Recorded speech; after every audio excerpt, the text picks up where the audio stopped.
Hello everyone, most welcome. आज दोस्तों हम बात करेंगे टॉप 100 क्वेश्चन के ऊपर।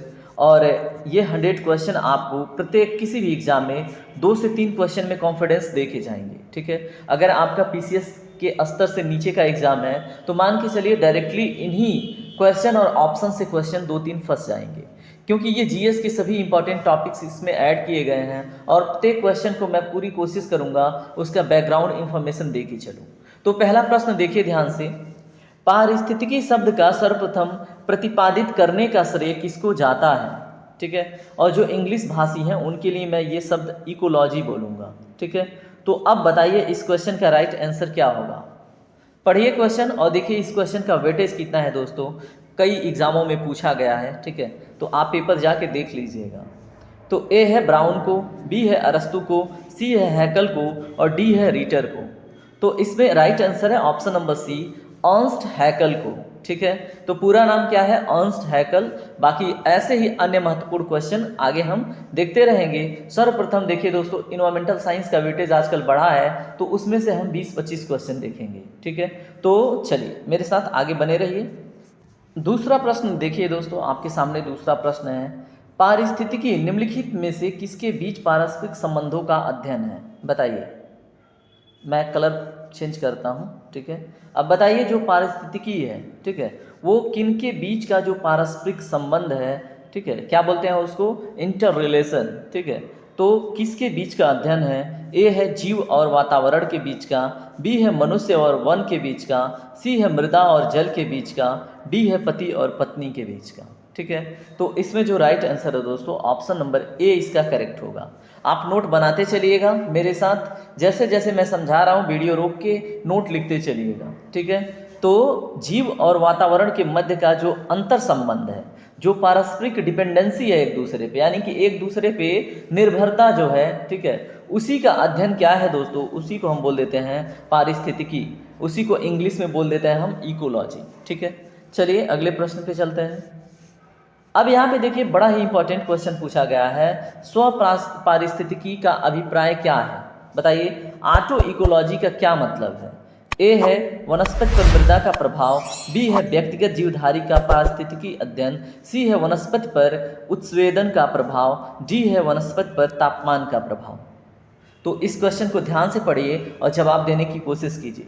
यहाँ पे बात हो रही है ऑटो इकोलॉजी का, ठीक है, यानी स्व पारिस्थितिकी का। तो दोस्तों इसमें ऑप्शन नंबर क्या हो जाता है? बी करेक्ट हो जाता है। व्यक्तिगत जीवधारी का जो पारिस्थितिकी अध्ययन होता है उसको हम ऑटो इकोलॉजी कहते हैं। ठीक है, अब व्यक्तिगत जीवधारी का क्या मतलब है? जैसे मान लीजिए कोई एक जीव, जैसे मान लो एक चीता है, ठीक है, तो वो जिस आवास में रहता है उसको हम नीशे बोल देते हैं। क्या बोलते हैं? नीशे। तो एग्जाम में पूछे नीशे क्या होता है तो आप याद रखिएगा। ठीक है, या फिर शेर है तो उसकी एक गुफा होगी। ठीक है, और उस गुफा के आसपास उसका जो क्रिया प्रक्रिया और इन्वायरमेंट के साथ उसका जो कनेक्टिविटी है उसकी स्टडी ऑटो इकोलॉजी के अंतर्गत आएगी। ठीक है, तो ऐसे ही इंटरेस्टिंग टर्म के लिए जुड़े रहिए। अगला प्रश्न देखिए, इकोसिस्टम शब्दावली किसने प्रस्तुत की थी? जैसे हमने इकोलॉजी देखा था वैसे इकोसिस्टम भी है। तो बताइए। ए है फोर्ब्स ने, बी है वाल्नासुके ने, सी है थिनेमैन ने, डी है टैंसले ने। तो दोस्तों क्वेश्चन नंबर 4 का राइट आंसर है ऑप्शन नंबर डी, एजी टैंसले ने। ठीक है, किसने? एजी टैंसले ने। तो याद रखिएगा जो इकोसिस्टम शब्द है ये प्रस्तुत करने वाले हैं एजी टैंसले। ठीक है, तो भूलिएगा नहीं।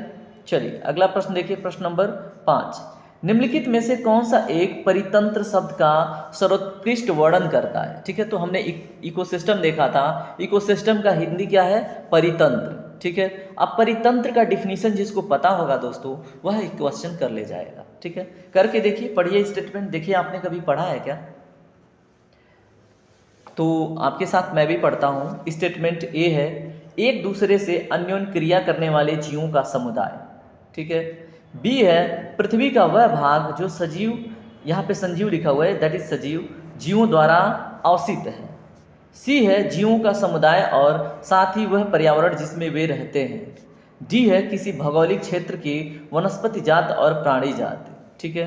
तो दोस्तों अगर 5 नंबर का राइट आंसर की बात करें तो सी ऑप्शन ज़्यादा करेक्ट है और आपके दिमाग में भी यही आया होगा। ठीक है, तो जीवों का समुदाय और साथ ही पर्यावरण जिसमें वे रहते हैं, ठीक है, उसको हम क्या बोल देते हैं, इकोसिस्टम या तो परितंत्र। ठीक है, चलिए प्रश्न नंबर 6 देखिए,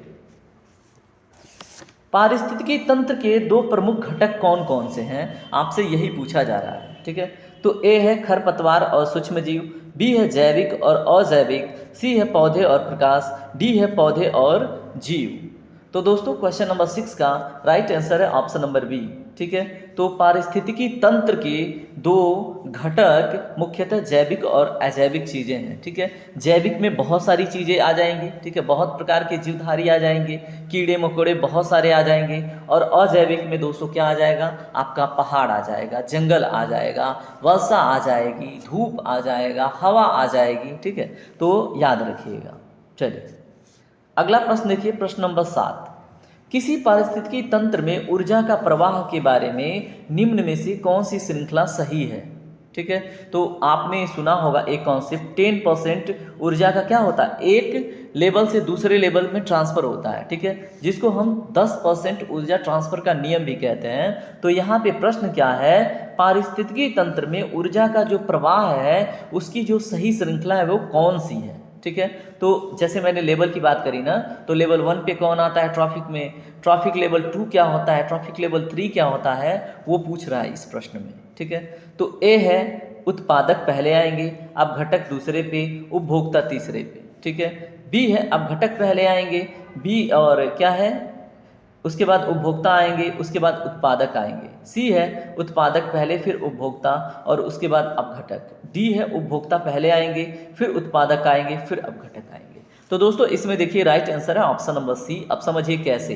ठीक है, इसको समझ के आगे बढ़िए कैसे। देखिए जो इकोसिस्टम है उसका जो प्रथम स्तर है जिसको फर्स्ट ट्रॉफिक लेवल बोलते हैं, क्या बोलते हैं, फर्स्ट ट्रॉफिक लेवल, उसमें उत्पादक आते हैं। जैसे उत्पादक में कौन है, हमारे पेड़ पौधे जो क्या करते हैं, सूर्य से क्या करते हैं, प्रकाश लेते हैं, प्रकाश संश्लेषण के माध्यम से भोजन बनाते हैं। ठीक है, जमीन से क्या लेते हैं, खनिज लेते हैं, और वायुमंडल से क्या लेते हैं, कार्बन डाइऑक्साइड लेकर क्या करते हैं, भोजन बनाते हैं। ठीक है, तो इसलिए इनको हम बोल देते हैं प्रोड्यूसर। उसके बाद देखिए क्या आता है, उपभोक्ता आता है। ठीक है, क्या आता है, उपभोक्ता, यानी कि जो प्राइमरी लेवल के कंज्यूमर हैं। ठीक है, प्राथमिक स्तर के जो कंज्यूमर है, जैसे भेड़, बकरियां, गाय, हिरन, ये सब क्या करते हैं, ये इनको खाती हैं घासों को, तो ये दूसरे पे आ गई। ठीक है, या फिर मानव भी आता है, लेकिन मानव में तो आजकल वैरायटी ऑफ मानव है, मानव कुछ छोड़ता ही नहीं है। ठीक है, अब मेरा ही एग्जाम्पल ले लो कुछ नहीं छोड़ने की बात नहीं है, जैसे मैं भी क्या हूँ, सर्वाहारी हूँ।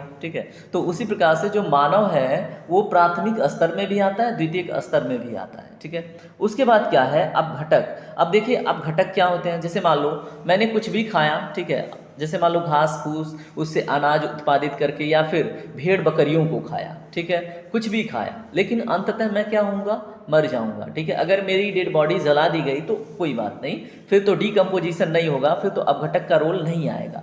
लेकिन सपोज अगर मेरी डेड बॉडी ऐसे ही पड़ी हुई है, ठीक है, किसी खेत में, तो क्या होगा, छोटे छोटे कीड़े मकोड़े क्या करेंगे, उसको तोड़ेंगे, एक एक पार्ट को तोड़ेंगे, इसको बोलते हैं अपघटक। ठीक है, तो याद रखिएगा, उम्मीद है मेरा एग्जाम्पल आपको ज़्यादा याद रहेगा। ठीक है, चलिए प्रश्न नंबर 8 देखिए। अब वही जो फूड चेन की बात हो रही थी उसी में ट्रॉफिक लेवल आता है। ठीक है, अब इसमें भी पूछ रहा है खाद्य श्रृंखला बनती है, कैसे बनती है, कौन कौन से स्तर पहले आते हैं। ठीक है, फर्स्ट पे कौन होता है, सेकेंड पे कौन आता है, थर्ड पे कौन आता है। तो दोस्तों ये क्वेश्चन आपके लिए आसान हो गया। ठीक है, इसके पहले वाले ही मैंने आपको समझा दिया है, तो उम्मीद है इसका जवाब आप दे पाएंगे। ठीक है, पढ़ के दीजिए ध्यान से, मैं वेट कर रहा हूँ आपके आंसर का। तो इसमें राइट आंसर है ऑप्शन नंबर ए, यानी कि उत्पादक पहले आएंगे, फिर उपभोक्ता आएंगे, फिर अपघटक आएंगे। ठीक है, तो बहुत सिंपल सा क्वेश्चन था। चलिए प्रश्न नंबर 9 देखिए, किसी परितंत्र में उत्पादकों का कार्य क्या होता है, बताइए। जो उत्पादक हैं तो हमने डिटेल में समझ लिया। ठीक है, क्या कार्य है उनका, अब बताइए क्वेश्चन नंबर 9 पढ़ के। अब अगर आप जवाब नहीं दे पाते हैं तो आप जितना बड़ा मूर्ख कोई नहीं है। ठीक है, क्योंकि मैं पूरी बात समझा चुका हूँ, तो मूर्खों की श्रेणी में मत आइएगा। उम्मीद है कि आप इसको ध्यान से पढ़ के जवाब देंगे। ठीक है, तो देखिए ए है कार्बनिक यौगिकों को अकार्बनिक यौगिकों में बदलना। बी है सौर ऊर्जा को पकड़ना एवं इसे रासायनिक ऊर्जा में बदलना। सी है रासायनिक ऊर्जा को काम में लाना। डी है ऊर्जा को मुक्त करना। तो दोस्तों इसमें राइट आंसर है ऑप्शन नंबर बी, सौर ऊर्जा की हमने बात करी थी। प्रकाश संश्लेषण करते हैं पौधे यानी उत्पादक, ठीक है, और क्या करते हैं, उसे रासायनिक ऊर्जा में बदलने का क्या मतलब है, जो आप भोजन उसे प्राप्त करते हो क्या होता है, वो रासायनिक ही तो होता है, बताओ, यही तो होता है, यही तो करते हैं वो। आखिर जो भी आप केमिकल्स उसमें से निकलेगा, ठीक है, भोजन में से, वो रसायन ही तो है, तो याद रखते हैं आप। चलिए प्रश्न नंबर 10 देखिए, परितंत्र में ऊर्जा का जो प्राथमिक एवं मुख्य स्रोत हो वो क्या होता है, बताइए। ए है सूर्य का प्रकाश, बी है पौधों में संचित शर्करा, सी है किण्वन में मुक्त उष्मा, डी है श्वसन के दौरान मुक्त उष्मा, ठीक है। तो इसका भी सिंपल सा जवाब है दोस्तों, प्राथमिक स्तर पे जो भोजन का निर्माण करते हैं पौधे, वो सूर्य का प्रकाश लेते हैं सबसे पहले, ठीक है। तो इसमें सबसे ज़्यादा जरूरी या मुख्य स्रोत क्या है, सूर्य का प्रकाश। अगर सूर्य का प्रकाश खत्म तो पौधों का भोजन नहीं बनेगा, और जब पौधे भोजन नहीं बनाएंगे तो ऑक्सीजन नहीं बनेगा, और भोजन नहीं बनेगा फिर हमें भोजन नहीं मिलेगा, ऑक्सीजन नहीं मिलेगा, और धरती पे जो जीवन है वो हो जाएगी स्वाहा, ठीक है। तो ऐसे आप इंटरेस्टिंग वे में समझ सकते हैं। चलिए प्रश्न नंबर 11 देखिए, किसी परितंत्र में सबसे बड़ी संख्या होती है, अब बताइए किन की होती है। अब मैं इसको समझाऊंगा, पहले आप क्वेश्चन अटेंड कर लीजिए। चलिए उम्मीद है कि आपने अटेंड कर लिया होगा मेरी विद्वान छात्रों, हो गया। चलिए इसमें देखिए, किसी परितंत्र में जो सबसे बड़ी संख्या होती है, ये पूछ क्या रहा है वो देखिए। ए है प्राथमिक उत्पादकों की, बी है प्राथमिक उपभोक्ताओं की, सी है द्वितीयक उपभोक्ताओं की, डी है अपघटनकर्ताओं की, ठीक है। तो अब इसको सिंपली समझिएगा। अब इसका जो राइट आंसर है वो तो आपको साफ साफ झलक रहा है, ऑप्शन नंबर ए है। जिन्होंने करेक्ट किया है बहुत अच्छी बात है। अब जिन्हें समझ में नहीं आया कैसे वो समझेंगे, ठीक है। अब देखो, आप मान लो कि आप एक सिंगल व्यक्ति हो, ठीक है। एक इकोसिस्टम में आपके ऊपर एग्जाम्पल लेता हूँ, ठीक है। आप एक सिंगल व्यक्ति हो, अगर आप सिर्फ शाकाहारी हो, ठीक है, आप सिर्फ साग रोटी या चावल खाते हो, ठीक है, सिंपली सोचना, तो आप क्या करते हो, खेत में जाके धान की बुआई करते हो, ठीक है। तो आप वहाँ पे आप अकेले हो तो क्या एक धान की पूंजी लगाते हो, क्या क्या एक एक बीज बोते हो, नहीं ना। तो उत्पादक की संख्या बढ़ेगी, यानी कि एक खेत में आप कितने लगाओगे, कम से कम आप इसमें मान लो अकेले हो, ठीक है, तो कम से कम इसमें आप 30,000 डंठल लगाओगे, 30,000 कम से कम मैं बोल रहा हूँ, ठीक है। तो उतने दाने आप छिड़कोगे खेत में, तो यही क्या बनेंगे, पौधे बनेंगे, ठीक है। तो यही है प्राथमिक जो उत्पादक होते हैं, इनकी संख्या, यानी कि इतने पौधे यहाँ बन के आएंगे, ठीक है। तो इनकी संख्या जो द्वितीयक कंज्यूमर है, उपभोक्ता है, उनसे बड़ी होती है, ठीक है। तो अब उम्मीद है कि आप हमेशा याद रखेंगे इसको, ठीक है, तो याद रखिएगा। चलिए प्रश्न नंबर 12 देखिए, मृदा अपरदन रोका जा सकता है। अब इस क्लास का या इस लाइव सेशन का सबसे मूर्ख बच्चा जो होगा वही इसका जवाब नहीं दे पाएगा, ठीक है, क्योंकि हमें बचपन से पढ़ाया जाता है कि मृदा अपरदन को रोकने के लिए पेड़ लगाए जाते हैं, ठीक है, और फिर क्या होता है बताइए। ठीक है, अब सबसे पहले इसमें राइट आंसर देख लीजिए, सी होगा। जो मूर्ख हैं वो, बाकी जो हमारे बुद्धिमान छात्र हैं उन्होंने तो कर ही लिया होगा। चलिए प्रश्न नंबर 13 देखिए, बाढ़ को रोका जा सकता है कैसे, ठीक है। तो ए है स्थल को ढालदार बनाकर, बी है जल आवरण को हटाकर, सी है वनों को काटकर, डी है नदियों पर बांध बनाकर, व वृक्षारोपण कर कर, ठीक है। तो इन चारों में दोस्तों जो ऑप्शन नंबर डी है वो करेक्ट है, सिंपली दिख रहा है, ठीक है। आप अगर बाढ़ ग्रसित क्षेत्र में होंगे तो देखे होंगे नदियों के किनारे क्या होता है, पहले बेड़ा बनाया जाता है, ठीक है, वहाँ पे मतलब बालू भर भर के, गिट्टी भर भर के बोरे में रखा जाता है। उसके बाद वहाँ पे साइड में ही पेड़ पौधे लगाए जाते हैं। क्यों? क्योंकि पेड़ पौधों की जो जड़ें होती हैं दोस्तों, मान लो ये पेड़ है, ठीक है, तो पेड़ पौधों की जड़ें होती हैं वो मिट्टी को पकड़ के रखती हैं, ठीक है। इसलिए क्या होता है, पेड़ पौधे लगाए जाते हैं कहाँ पे बताइए, जहाँ पे मृदा अपरदन होता है, जहाँ पे बाढ़ आती है, ठीक है। चलिए प्रश्न नंबर 14 देखिए, मुख्यतः मैंग्रोव वाली जो ज्वारीय वन कहाँ पे पाए जाते हैं ये आपको बताना है। मैंग्रोव, ठीक है, तो इसको इंग्लिश में मैंग्रोव बोलते हैं, ठीक है। अब ये है क्या, जिनको पता है वही इसका जवाब दे पाएंगे। तो प्रश्न पढ़ लीजिए कि ए है नागार्जुन सागर में, ठीक है, बी है रंगनथिट्टू पश्चिम बिहार में, सी है सुंदरवन डेल्टा में, डी है नर्मदा बेसिन में।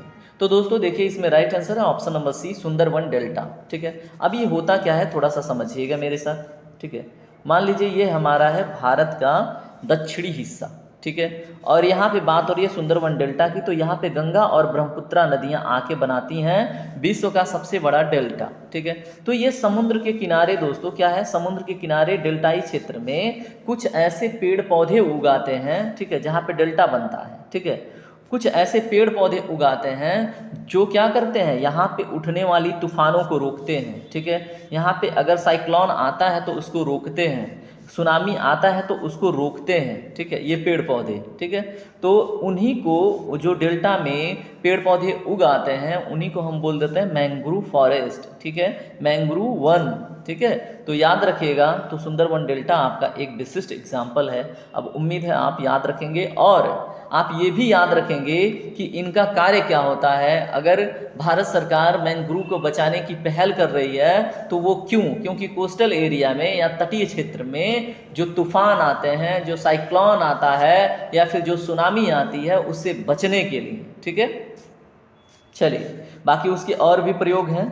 अब देखिए बहुत ही महत्वपूर्ण प्रश्न है, समुद्र के किनारे की वनस्पति को क्या कहते हैं दोस्तों, ये प्रश्न पूछा जा रहा है। ठीक है, तो ए है लवणोद्भिद वनस्पति, और बी है समोद्भिद वनस्पति, सी है जलोद्भिद वनस्पति, डी है मरुद्भिद वनस्पति। ठीक है, तो दोस्तों हिंदी थोड़ा सा टफ हो गया होगा यहाँ पे, तो ये देखिए क्या है, एक प्रकार का समुद्र के किनारे की वनस्पति है। ठीक है, अभी इसका नाम भी हम देख लेंगे, पहले इस क्वेश्चन को कीजिए। ठीक है, तो दोस्तों देखिए इसका हिंदी तो डिफ़िकल्ट है लेकिन इसका इंग्लिश सरल है। ठीक है, तो इसको क्या बोलते हैं दोस्तों, हैलोफाइट्स बोलते हैं। क्या बोलते हैं, हैलोफाइट्स। तो याद रखिएगा हैलोफाइट्स क्या होते हैं, जो नमकीन पेड़ पौधे होते हैं, ठीक है, जो समुद्र के किनारे होते हैं उन्हें हम क्या बोलते हैं, हैलोफाइट्स। तो इसमें राइट आंसर है ऑप्शन नंबर ए, यानी कि चलिए अब याद रहेगा आपको। ठीक है, और यहाँ पे जो मरुद्भूमि वनस्पति है यानी कि जो मरुस्थल में पाए जाते हैं उनको जीरोफाइट्स कहते हैं। क्या बोलते हैं दोस्तों, जीरोफाइट्स। तो ये दोनों बातें आप याद रखेंगे। यहाँ पे क्लियर विजुअल नहीं हो रहा है तो मैं यहाँ पे लिख दे रहा हूँ दूसरे कलर के पेन से और इसकी थिकनेस बढ़ा के। ठीक है, चलिए क्या बोला मैंने, ओहो क्या ही बताऊँ मैं। हाँ अभी क्लियर हो रहा है, हैलोफाइट्स। ठीक है, और उसके बाद मरुद्भूमि में क्या बोलते हैं, जीरो फाइट्स। और भी फाइट्स हैं उनको आगे हम देखते रहेंगे। ठीक है, तो चलिए आगे बढ़ते हैं अगले क्वेश्चन की तरफ। क्वेश्चन नंबर 17 में कहाँ गया, 17 मिस हो गया दोस्तों। ठीक है, और कोई बात नहीं, 17 शायद आगे कहीं एडेड हो। चलिए प्रश्न नंबर 18 देखिए, मरुद्भिदों में लंबा मूल तंत्र होता है क्योंकि, बताइए, जो मरुद्भिदों यानी कि जीरोफाइट्स की बात हो रही है। ठीक है, तो इसमें लंबी जड़ें होती हैं, तो ऐसा क्यों।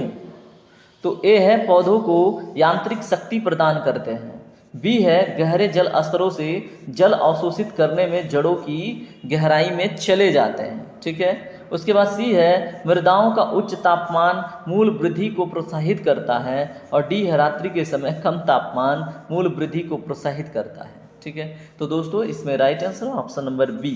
ठीक है, गहरे जल स्तरों की तलाश में जो क्या होते हैं, जड़ें होते हैं, वो गहराई में चली जाती हैं, तो याद रखिएगा। ठीक है, तो मरुद्भिदों में जो लंबा मूल तंत्र होता है उसका ऑप्शन नंबर बी करेक्ट है। क्यों, क्योंकि जहाँ पे पानी है ही नहीं, तो दोस्तों मरुस्थलीय जो पेड़ पौधे होंगे उनकी जड़ें गहराई तक जाएंगी ना पानी ढूंढते ढूंढते, तो सिंपल सी बात है। चलिए प्रश्न नंबर 19 देखिए, यदि संसार के पौधे मर जाएं तो किसकी कमी के कारण सभी जंतु मर जाएंगे।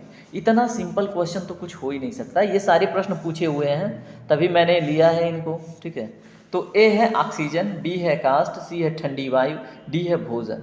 तो दोस्तों यदि सारे पौधे मर जाएं तो पहली बात है ऑक्सीजन नहीं मिलेगा और हम क्या हो जाएंगे, मर जाएंगे। ठीक है, अगर मान लो पौधे, अगर ऑक्सीजन होता तो मछली वछली खा के जीने की संभावना थोड़ी सी तो होती, लेकिन ऑक्सीजन ही नहीं है तो हम जिएंगे कैसे, नॉट पॉसिबल। ठीक है, तो ऑप्शन नंबर ए करेक्ट हो जाता है। चलिए प्रश्न नंबर 20 देखिए, यहाँ पे पूछा जा रहा है एपीफाइट्स के बारे में। एपीफाइट्स जो अधिपादप होते हैं वैसे स्थानों पर पाए जाते हैं जहाँ पर ठीक है। अब ए है ऑक्सीजन का सांद्रण उच्च होता है, बी है तापमान काफ़ी कम होता है, सी है वर्षा पूरे वर्ष भर होती है, डी है वर्षा मौसम के अनुसार होती है। तो दोस्तों प्रश्न नंबर 20 का जो राइट आंसर है ऑप्शन नंबर सी है, वर्षा पूरे वर्ष होती है। तो वो क्या होंगे, कौन से वन होंगे, सदाबहार। ठीक है, कौन से वन होंगे दोस्तों, सदाबहार वन। ठीक है, तो जहाँ पे पूरे वर्ष वर्षा होती रहती है, तो ये बात आप याद रखेंगे। और एपीफाइट्स होते क्या हैं वो आप यहाँ पे देख लो। ठीक है, तो यहाँ पे देखिए जब पेड़ों के ऊपर क्या होता है, कुछ मिट्टियाँ रुक जाती हैं। ठीक है, इनके गैप में, खांचों में क्या होती है, मिट्टियाँ रुक जाती हैं। तो वहाँ पे उसके ऊपर कुछ देखिए, यहाँ पे पेड़ उग आए हैं। ठीक है, उनको ध्यान से देखिए, मैं जूम करता हूँ।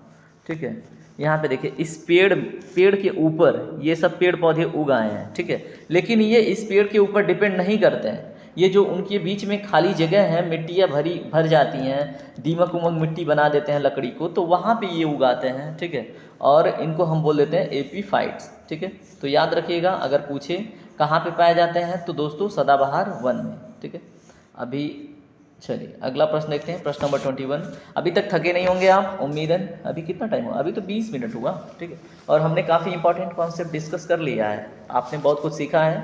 अभी सीखने वाले छात्रों से मैं अनुरोध करूंगा कि अगर वो नए हैं तो चैनल से ज़रूर जुड़ें, और जो हमारे पुराने छात्र हैं, ठीक है, जो डेली ज्वाइन करते हैं, वो इस सेशन को ना अपने दोस्तों में फैला दें। ठीक है, और उनसे जुड़ने के लिए बोलें कि इतने बजे लाइव सेशन होता है। ठीक है, और मैं इस टाइमिंग को 9 बजे ही फिक्स करता हूँ, क्योंकि 8:30 बजे तक ना तो कंटेंट अपलोड हो पाता है और हो पाते हो। ठीक है, तो एग्जैक्टली 9 बजे से प्रत्येक दिन ये सेशन चलेगा। प्रश्न नंबर अब 21 देखिए। अब ये थोड़े से प्रश्न आपकी अर्थव्यवस्था से आएंगे। ठीक है, तो भारतीय अर्थव्यवस्था कैसी है आपको ये बताना है। ए है पूंजीवादी अर्थव्यवस्था, बी है साम्यवादी अर्थव्यवस्था, सी है स्वतंत्र अर्थव्यवस्था। ठीक है, और क्या है, डी है मिश्रित अर्थव्यवस्था। तो दोस्तों इसमें राइट आंसर है ऑप्शन नंबर डी। जो भारतीय अर्थव्यवस्था है वो किस प्रकार की है, मिश्रित अर्थव्यवस्था। यानी कि भारतीय अर्थव्यवस्था में पूंजीवादी नेचर भी है और साम्यवादी नेचर भी है। ठीक है, और भारतीय अर्थव्यवस्था में सरकारी कंपनियों के साथ साथ प्राइवेट कंपनियों को भी क्या किया जाता है, प्रमोट किया जाता है। ठीक है, दोनों को प्रमोट किया जाता है। बाकी मैंने क्लास में काफ़ी डिटेल में पढ़ाया है। ठीक है, और अगर डिमांड होगा तो मैं फिर से इसको समझा दूंगा। बाकी इतना याद रखिए कि भारत की अर्थव्यवस्था मिश्रित अर्थव्यवस्था है, जिसमें पूंजीवादी और साम्यवादी दोनों नेचर हैं। ठीक है, प्रश्न नंबर 22 देखिए। मिश्रित अर्थव्यवस्था से क्या अभिप्राय है, यहाँ पे आपको ना थोड़ा सा समझने की आवश्यकता है। अब देखिए, अभी थोड़ी देर पहले ही कुछ समझाया है। ए है अर्थव्यवस्था में कृषि और उद्योग दोनों को बढ़ावा देना, बी है सरकारी एवं निजी क्षेत्रों का सह अस्तित्व। ठीक है, सी है अमीर एवं गरीब का सह अस्तित्व, डी है छोटे और बड़े उद्योगों का सह अस्तित्व। तो दोस्तों इसमें जो राइट आंसर है वो क्लियर झलक रहा है, ऑप्शन नंबर बी, सरकारी व निजी क्षेत्रों का सह अस्तित्व जहाँ पे हो उसको हम मिश्रित अर्थव्यवस्था कहते हैं। चलिए प्रश्न नंबर 23 देखिए। आर्थिक विकास के दृष्टिकोण से भारत की जो गिनती होती है वो किस प्रकार के देशों में गिनती होती है, बताइए। सिंपल सा क्वेश्चन है।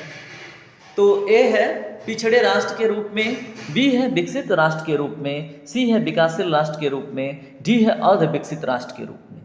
तो दोस्तों इसमें जो राइट आंसर है वो है विकासशील राष्ट्र के रूप में। ठीक है, अभी भी भारत विकासशील राष्ट्र के रूप में गिना जाता है। तो मैं आपसे रिक्वेस्ट करूंगा, ठीक है, कि कुछ अच्छा कीजिए, बढ़िया से पढ़िए। ठीक है, और ऐसा कीजिए कि आप ना ज्वाइन कीजिए फॉरेन सर्विसेज। ठीक है, या फिर कुछ ऐसा आविष्कार कीजिए कि कुछ बढ़िया आए भारत में। ठीक है, और भारत की जो अर्थव्यवस्था है मजबूत हो, या फिर अपने बुद्धि को ठीक कीजिए, आप इंडस्ट्रियलिस्ट बनिए। ठीक है, या फिर कुछ ऐसा कीजिए कि भारत की जो अर्थव्यवस्था है वो विकसित देश की श्रेणी में आए। ठीक है, तो कीजिएगा।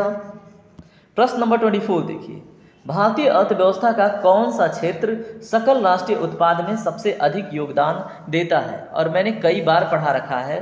तो इसमें देखिए, ए है प्राथमिक क्षेत्र, बी है द्वितीय क्षेत्र, सी है तृतीय क्षेत्र, डी है सार्वजनिक क्षेत्र। तो दोस्तों इसमें राइट आंसर है ऑप्शन नंबर सी, तृतीय क्षेत्र, जिसको हम क्या बोलते हैं, सेवा क्षेत्र। ठीक है, तो सेवा क्षेत्र का हमारे राष्ट्रीय आय बोल लें, या फिर राष्ट्रीय उत्पाद बोलें, या फिर जीडीपी बोलें, ठीक है, या फिर एनडीपी बोलें। ठीक है, तो इन सभी में इसका योगदान लगभग दोस्तों 60% का है। ठीक है, तो याद रखिएगा तृतीय सेक्टर, जिसको हम सेवा क्षेत्र कहते हैं।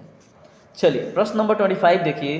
बंद अर्थव्यवस्था वह अर्थव्यवस्था है जिसमें, ठीक है, तो 1900 दोस्तों मैं आपको हिंट देता हूँ इस क्वेश्चन में, 1990 से पहले, ठीक है, 1990 से पहले भारत की अर्थव्यवस्था बंद अर्थव्यवस्था थी, ठीक है।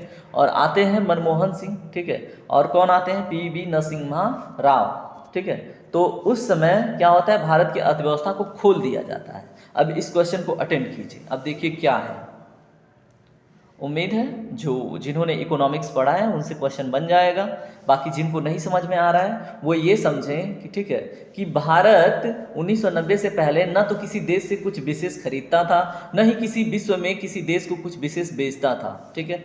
मतलब बिल्कुल लिमिटेड इंपोर्ट एक्सपोर्ट था, ठीक है। भारत अपने देश में किसी अन्य कंपनी को आने की अनुमति भी नहीं देता था, ठीक है। तो इस प्रकार के अर्थव्यवस्था को दोस्तों क्या बोलते हैं, न तो निर्यात होता था और न ही आयात होता था, और इस अर्थव्यवस्था को हम क्लोज्ड इकोनॉमी या तो बंद अर्थव्यवस्था बोलते हैं। और 1990-91 के आसपास आते आते भारत के पास केवल एक हफ्ते का बचा था क्या, फॉरेन रिजर्व, ठीक है। फॉरेन रिजर्व मतलब विदेशी मुद्रा, एक हफ्ते का केवल भारत का केवल एक हफ्ते का खर्च चल पाता, ठीक है। एक हफ्ते का खर्च का मतलब ऐसा नहीं कि आपके घर में रोजी रोटी बंद हो जाती, इसका मतलब ये है जो भारत इंपोर्ट करता है तेल, विदेशों से तेल मंगाता है ना, तो वो चीज़ें नहीं मंगा पाता, सिर्फ एक हफ्ते तक ही मंगा पाता, ठीक है। तो आपको पेट्रोल डीजल ये सब जब नहीं मिलता, या फिर जो बहुत ज़्यादा ज़रूरी चीज़ें नहीं मिलता देश को, तो क्या हो जाती, इंडस्ट्री ठप हो जाती, ठीक है। तो इसलिए यहाँ पे कुछ बहुत बड़ी बड़ी बातें हुई, और फिर क्या हुआ, एलपीजी रिफॉर्म आया। कौन सा रिफॉर्म आया दोस्तों, एलपीजी, ठीक है, जिसको हम क्या बोलते हैं, लिबरलाइजेशन, प्राइवेटाइजेशन और ग्लोबलाइजेशन।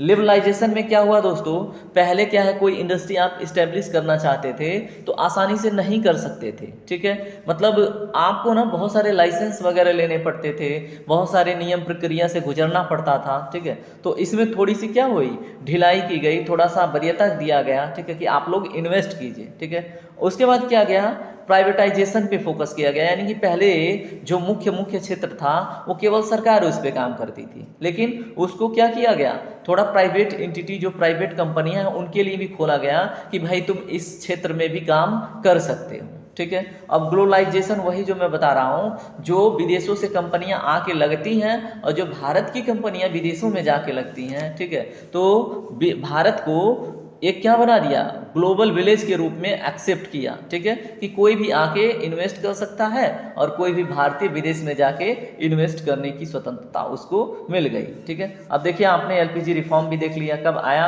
1991 में, ठीक है। और किसके समय काल में आया दोस्तों, तो क्या था नाम, अभी हमने बताया, पीवी नरसिम्हा राव, और फिर आपके बताइए मतलब प्रधानमंत्री नरेंद्र मोदी से पहले जो प्रधानमंत्री थे, ठीक है, तो कौन थे बताइए, मनमोहन सिंह, ठीक है। तो अगला प्रश्न देखिए, प्रश्न नंबर 26, भारत की श्रम शक्ति का लगभग कितना भाग कृषि में लगा हुआ है, तो बताइए, ए है 48%, बी है 50%, सी है 54%, डी है 64%। तो दोस्तों ये राइट आंसर है ऑप्शन नंबर सी, 54% के आसपास की जनता, ठीक है। अभी तो देखेंगे तो लगभग 58% इंडल्ज हो चुकी है। तो ये लोग किस में काम करते हैं, कृषि में लगे रहते हैं। और कृषि में अगर पूछ ले कि भारतीय कृषि का हमारे सकल जो आप राष्ट्रीय उत्पाद बोल लें या फिर जीडीपी बोल लें, ठीक है, तो उसमें कितना योगदान है दोस्तों, तो लगभग 19%, ठीक है। और जनता कितनी है, 58%। तो थोड़ा सा बुरा लगता है ये चीज़ देख के, ठीक है, कि कृषि को इतना कम इम्पोर्टेंस क्यों, उसकी वैल्यू क्यों नहीं है, ठीक है। और इतने सारे लोग उसी में क्या कर रहे हैं। तो ये सारी चीज़ें ना ख़त्म करने के लिए भारत सरकार को जो इकोनॉमी का सेकेंडरी सेक्टर यानी विनिर्माण पे फोकस करना चाहिए, ठीक है। चाइना फोकस किया, कितना आगे है। चलिए प्रश्न नंबर 27 देखिए, भारत में अधिकतर बेरोजगारी है किस प्रकार की, ए है तकनीकी, बी है चक्रीय, सी है घर्षणात्मक, डी है संरचनात्मक। तो दोस्तों क्वेश्चन नंबर 27 का जो राइट आंसर है वो है ऑप्शन नंबर डी, क्या है, संरचनात्मक। अब संरचनात्मक बेरोजगारी होता क्या है, इसके प्रमुख कारण क्या है, ठीक है। इसके प्रमुख कारण क्या है दोस्तों, जैसे मान लो कि आपके पास कार्य करने के लिए स्किल नहीं है, ठीक है, रोजगार तो है लेकिन उस रोजगार के लायक आप हैं नहीं, आपका दिमाग नहीं है, ठीक है। तो इस प्रकार की बेरोजगारी को हम संरचनात्मक बेरोजगारी कहते हैं दोस्तों। और ये बेरोजगारी खत्म करने के लिए प्रधानमंत्री नरेंद्र मोदी एक योजना लेके आए थे, जिसको हम क्या बोलते हैं, प्रधानमंत्री कौशल किशोर योजना, जिसमें क्या सिखाया जा रहा था किसी को अगर जैसे मान लीजिए किसी ने ITI वगैरह कर रखा है या फिर किसी को सिलाई वगैरह सीखना है, ठीक है, तो इस प्रकार के स्किल बिल्ड करने के लिए भारत सरकार ने एक पहल की थी, ठीक है, लोगों को हायर किया था कि अभी भी चल रही है योजना, ठीक है, अभी भी लोग सीख रहे हैं। तो संरचनात्मक बेरोजगारी हटाने के लिए कि यूथ है तो उसके अंदर स्किल होनी चाहिए, तभी तो वो काम करेगा, अन्यथा वो बेरोजगार रहेगा, किसी काम का नहीं रहेगा, ठीक है। तो यही होती है संरचनात्मक बेरोजगारी, ठीक है। अगला प्रश्न देखिए, प्रश्न नंबर 28, भारत में बेरोजगारी की किस किस्म की पाई जाती है? बताइए कितने किस्म की पाई जाती है, किस किस प्रकार की पाई जाती है, कहाँ पे, विशेषकर भारत में। तो ये है ग्रामीण में अल्प रोजगार, बिल्कुल सही बात है। बी है चक्रीय बेरोजगारी, ये भी सही बात है। और उसके बाद सी है संरचनात्मक बेरोजगारी, हमने समझ ली। यानी कि ऑल ऑफ द एबव, सभी के सभी ऑप्शन करेक्ट हैं, ठीक है। अब देखिए इसमें जो चक्रीय बेरोजगारी है ये आपके लिए समझना जरूरी है कि चक्रीय बेरोजगारी एक्चुअल में होता क्या है, ठीक है, और मतलब इसमें कैसे लोग फंस जाते हैं वो समझिएगा, ठीक है। तो दोस्तों होता क्या है चक्रीय बेरोजगारी, जैसे मान लो मंदी की स्थिति हो गई, ठीक है, कंपनियां बंद चल रही हैं। कंपनियां बंद क्यों चल रही हैं? क्योंकि चीज़ें बहुत महंगी हो गई थी और चीज़ें महंगी होने की वजह से लोग खरीदना बंद कर दिए, ठीक है। अब खरीदना बंद कर दिए तो कंपनी प्रोड्यूस करके क्या करेगी? तो भाई ऐसे स्थिति में क्या होगा? मंदी होगा, और मंदी की स्थिति में लोगों के रोजगार जाएंगे और उस बेरोजगारी को क्या बोल देंगे? चक्रीय बेरोजगारी, ठीक है। अब पूछ ले दोस्तों आगे चल के कि चक्रीय बेरोजगारी किस प्रकार की अर्थव्यवस्था में होती है। तो दोस्तों जो पूंजीवादी अर्थव्यवस्था होता है ना, तो वहाँ पे ऐसी बेरोजगारी बहुत आसानी से देखने को मिल जाती है, ठीक है। तो उम्मीद है आप याद रखेंगे। प्रश्न नंबर 29 देखिए, कृषि में मूलतः किस प्रकार की बेरोजगारी की प्रधानता देखी जाती है? बहुत इंपॉर्टेंट क्वेश्चन है, मोस्ट इंपॉर्टेंट कर लीजिए, बहुत सारे एग्जामों में पूछा जाता है। तो ए है संरचनात्मक बेरोजगारी, बी है खुली बेरोजगारी, सी है प्रच्छन्न बेरोजगारी, डी है घोषणात्मक बेरोजगारी। तो दोस्तों इसमें जो राइट आंसर है ऑप्शन नंबर सी है, प्रच्छन्न बेरोजगारी, ठीक है। तो 29 नंबर का जो राइट आंसर है ऑप्शन नंबर सी, प्रच्छन्न बेरोजगारी। अब ये होती क्या है दोस्तों? तो ये होती क्या है उसे समझिए। जैसे मान लो कि काम है बस 2 लोगों का, ठीक है, काम है, जैसे ये कृषि में विशेषकर देखी जाती है, ठीक है। जिस काम को 2 लोग कर सकते हैं वहां पे 15 लोग लगे हुए हैं, ठीक है। 2 लोग कर सकते हैं, 15 लोग लगे हुए हैं, ठीक है। एक समय आएगा कि काम समाप्त हो जाएगा तो 13 लोग क्या हो जाएंगे? बेरोजगार हो जाएंगे, ठीक है। तो इसको बोलते हैं डिस्गस्ट अनएम्प्लॉयमेंट या तो प्रच्छन्न बेरोजगारी, ठीक है। तो ये आप याद रखेंगे। अब देखिए प्रश्न नंबर 30, वर्तमान समय में देश में किस प्रकार की बेरोजगारी की समस्या बहुत गंभीर समस्या बनी हुई है? आपसे ये प्रश्न पूछा जा रहा है। तो ये है ग्रामीण बेरोजगारी, बी है शहरी बेरोजगारी, सी है शिक्षित बेरोजगारी, डी है खुली बेरोजगारी। तो दोस्तों इसमें जो राइट आंसर है ऑप्शन नंबर सी है, शिक्षित बेरोजगारी, ठीक है। तो आप शिक्षित हैं फिर भी आपके पास रोजगार नहीं है, तो अभी जो स्थिति है वो शिक्षित बेरोजगारी है, तो याद रखिए। चलिए प्रश्न नंबर 31 देखिए, राष्ट्रीय ग्रामीण विकास संस्थान कहाँ पे स्थित है, कहाँ पे लोकेटेड है, आप बताइए, ठीक है। क्या है? राष्ट्रीय ग्रामीण विकास संस्थान। ये फैक्चुअल क्वेश्चन है, ठीक है, फैक्ट बेसिस। तो इसमें देखिए ए है शिमला में, बी है हैदराबाद, सी है पटना, डी है नई दिल्ली। तो दोस्तों इसमें राइट आंसर है ऑप्शन नंबर बी, यानी कि हैदराबाद में, ठीक है। अभी तक उम्मीद है कि आप थक चुके होंगे थोड़ा बहुत, है ना, क्योंकि लगातार आप 33 मिनट से लेक्चर अटेंड कर रहे हैं, ठीक है। टाइम कितना हुआ?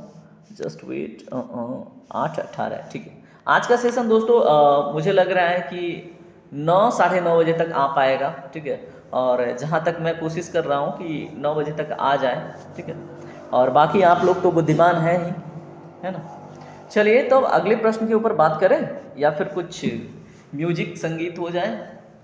चलिए एक छोटा सा ना संगीत करके चलते हैं, ठीक है। थोड़ा सा पानी वानी पीजिए, थक गए होंगे, ठीक है। एक छोटा सा सॉन्ग सुन के चलते हैं। और मैं ना आप लोगों से भी बोलूँगा, जो मेरे इंस्टीट्यूट के बच्चे हैं वो एक एक ना लाइन रिकॉर्ड करके मुझे भेज दिया करें, ठीक है। जो उनकी फेवरेट लाइन्स होती हैं वो रिकॉर्ड करके भेज देना। फिर मैं अपने सेशन में, जैसे मान लो जब हम लोग थोड़ा सा ब्रेक लेते हैं, ठीक है, पढ़ाई के बीच में थोड़ा सा मूड लाइट करना होता है, तो मैं उनके सॉन्ग ना ऐड कर दूंगा, ठीक है। तो आपको भी अच्छा लगेगा और आप इंटरेस्टिंग वे में क्या करेंगे? जुड़े रहेंगे, पढ़ते रहेंगे, ठीक है। तो आप लोग ऐसा कीजिएगा, ठीक। तो अभी बताइए अभी कौन सा सॉन्ग सुने हैं? चलिए मैं एक अपना फेवरेट सॉन्ग सुनाता हूँ, ठीक। जस्ट वेट, मैं थोड़ा सा उसको रिकॉल कर लेता हूँ। चलिए डेली ना हम थोड़ा सा अजीब सुनते हैं, आज एक सैड सॉन्ग सुनते हैं, ठीक है। और इसका किसी भी व्यक्ति, जाति, किसी अवस्था से संबंधित नहीं है, यह सिर्फ एक काल्पनिक भावना है, ठीक है। तो सिर्फ इंटरटेन कीजिएगा। बहुत दिन हुए हैं, बहुत दिन हुए हैं देखे हुए तुझे यार, हो आजा आजा सूरत दिखा मेरे यार, खिड़की पे आज एक बार फिर तू आजा, तरसे नयन तेरी सूरत को आजा, होने देना फिर चार, हो आजा आजा सूरत देखा मेरे यार। बस इतना ही गला थोड़ा सा इधर उधर चला गया। और चलिए अब अगले क्वेश्चन के ऊपर बात करेंगे। उम्मीद है कि आप थोड़ा सा लाइट मूड हुआ होगा। चलिए अगले प्रश्न के ऊपर बात करते हैं, प्रश्न नंबर 32। अब इसको देखिए ध्यान से। अब ये पूछ रहा है ग्लोबलाइजेशन का क्या अर्थ है, ठीक है। तो अभी हमने आप लोगों को ग्लोबलाइजेशन डिटेल में समझाया था, ठीक है। तो याद है आपको ग्लोबलाइजेशन क्या होता है? अभी थोड़ी देर पहले समझा था।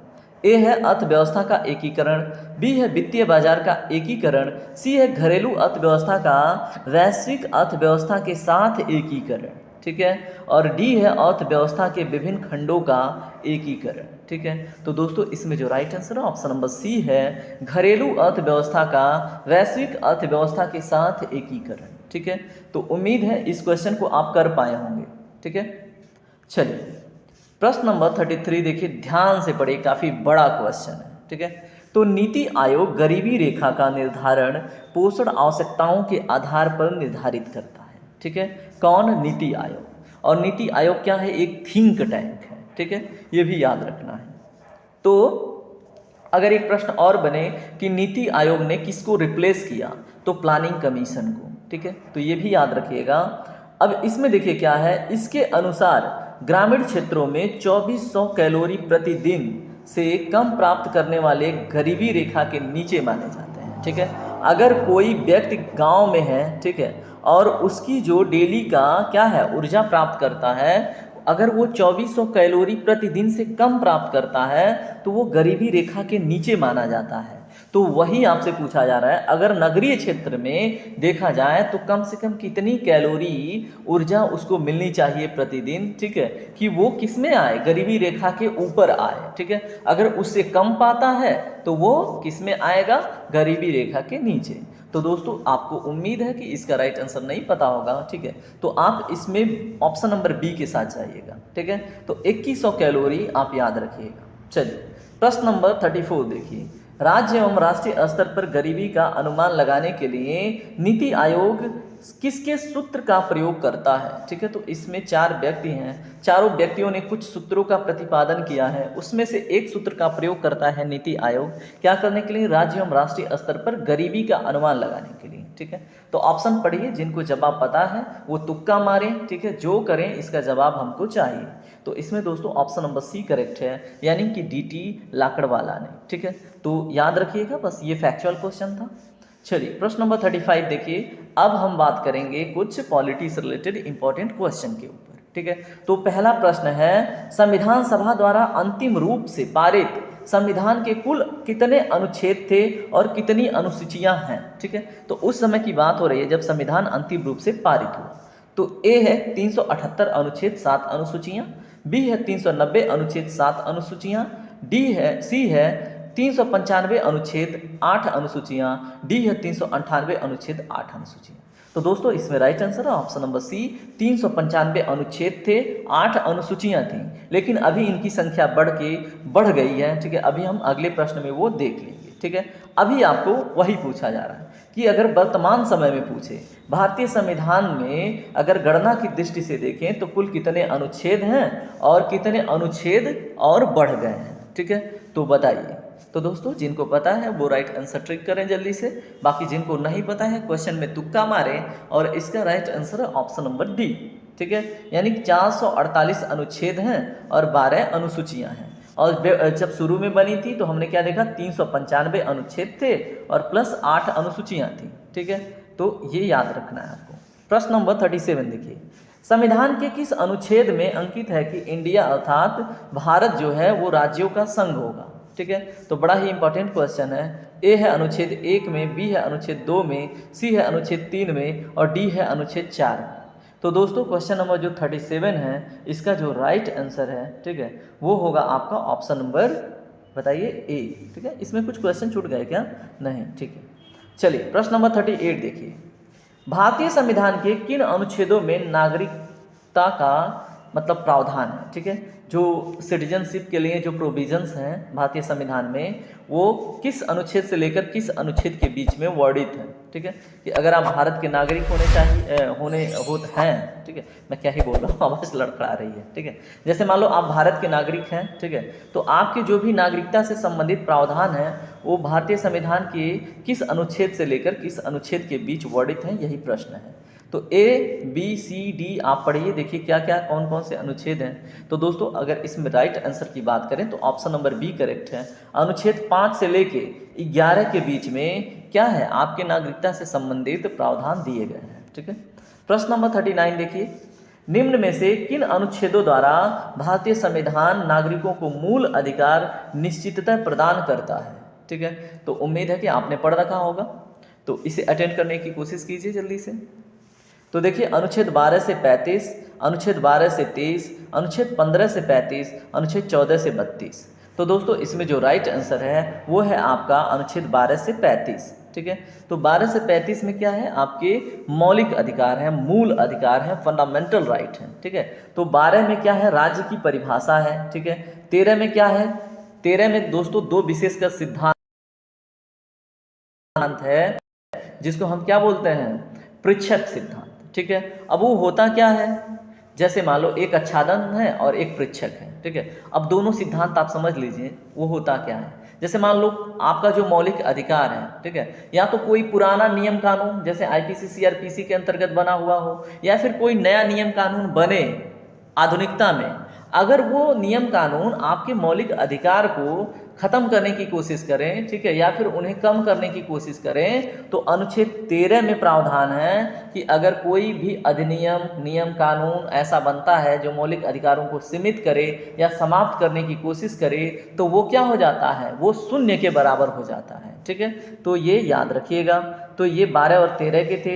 अगर पूछे समानता का अधिकार जो है संविधान में कहाँ से कहाँ तक है दोस्तों, तो 14 से 18 तक भारतीय संविधान में समानता से संबंधित अधिकार दिए गए हैं, राइट टू इक्वालिटी की बात। ठीक है, अगर पूछे दोस्तों कि स्वतंत्रता के जो अधिकार हैं वो कहाँ से कहाँ तक हैं, तो 19 से लेके 22 तक। ठीक है दोस्तों, भारतीय संविधान के अनुच्छेद 19 से 22 तक स्वतंत्रता से संबंधित आपके मौलिक अधिकार दिए गए हैं। ठीक है, उसके बाद शोषण के विरुद्ध अधिकार पूछे तो शोषण के विरुद्ध अधिकार दोस्तों 23 से 24 तक। ठीक है, अब आपसे पूछे जो धार्मिक स्वतंत्रता से संबंधित अधिकार हैं दोस्तों वो कहाँ से कहाँ तक हैं, तो 25 से लेके 28 तक। ठीक है, तो ये आपको सारी बातें याद रखनी है। ठीक है, अगर आपसे प्रश्न पूछ ले कि जो माइनॉरिटी कम्युनिटी है या फिर आपके कल्चरल राइट्स हैं उससे रिलेटेड प्रोविज़न क्या है, ठीक है, और उनके प्रावधान कहाँ से कहाँ तक हैं, तो 28 से 30 तक। अगर आपसे पूछे जो राइट टू प्रॉपर्टी थी, ठीक है, जो आपका संपत्ति है वो मौलिक अधिकार था पहले, तो किस अनुच्छेद में था, तो दोस्तों 31 में था,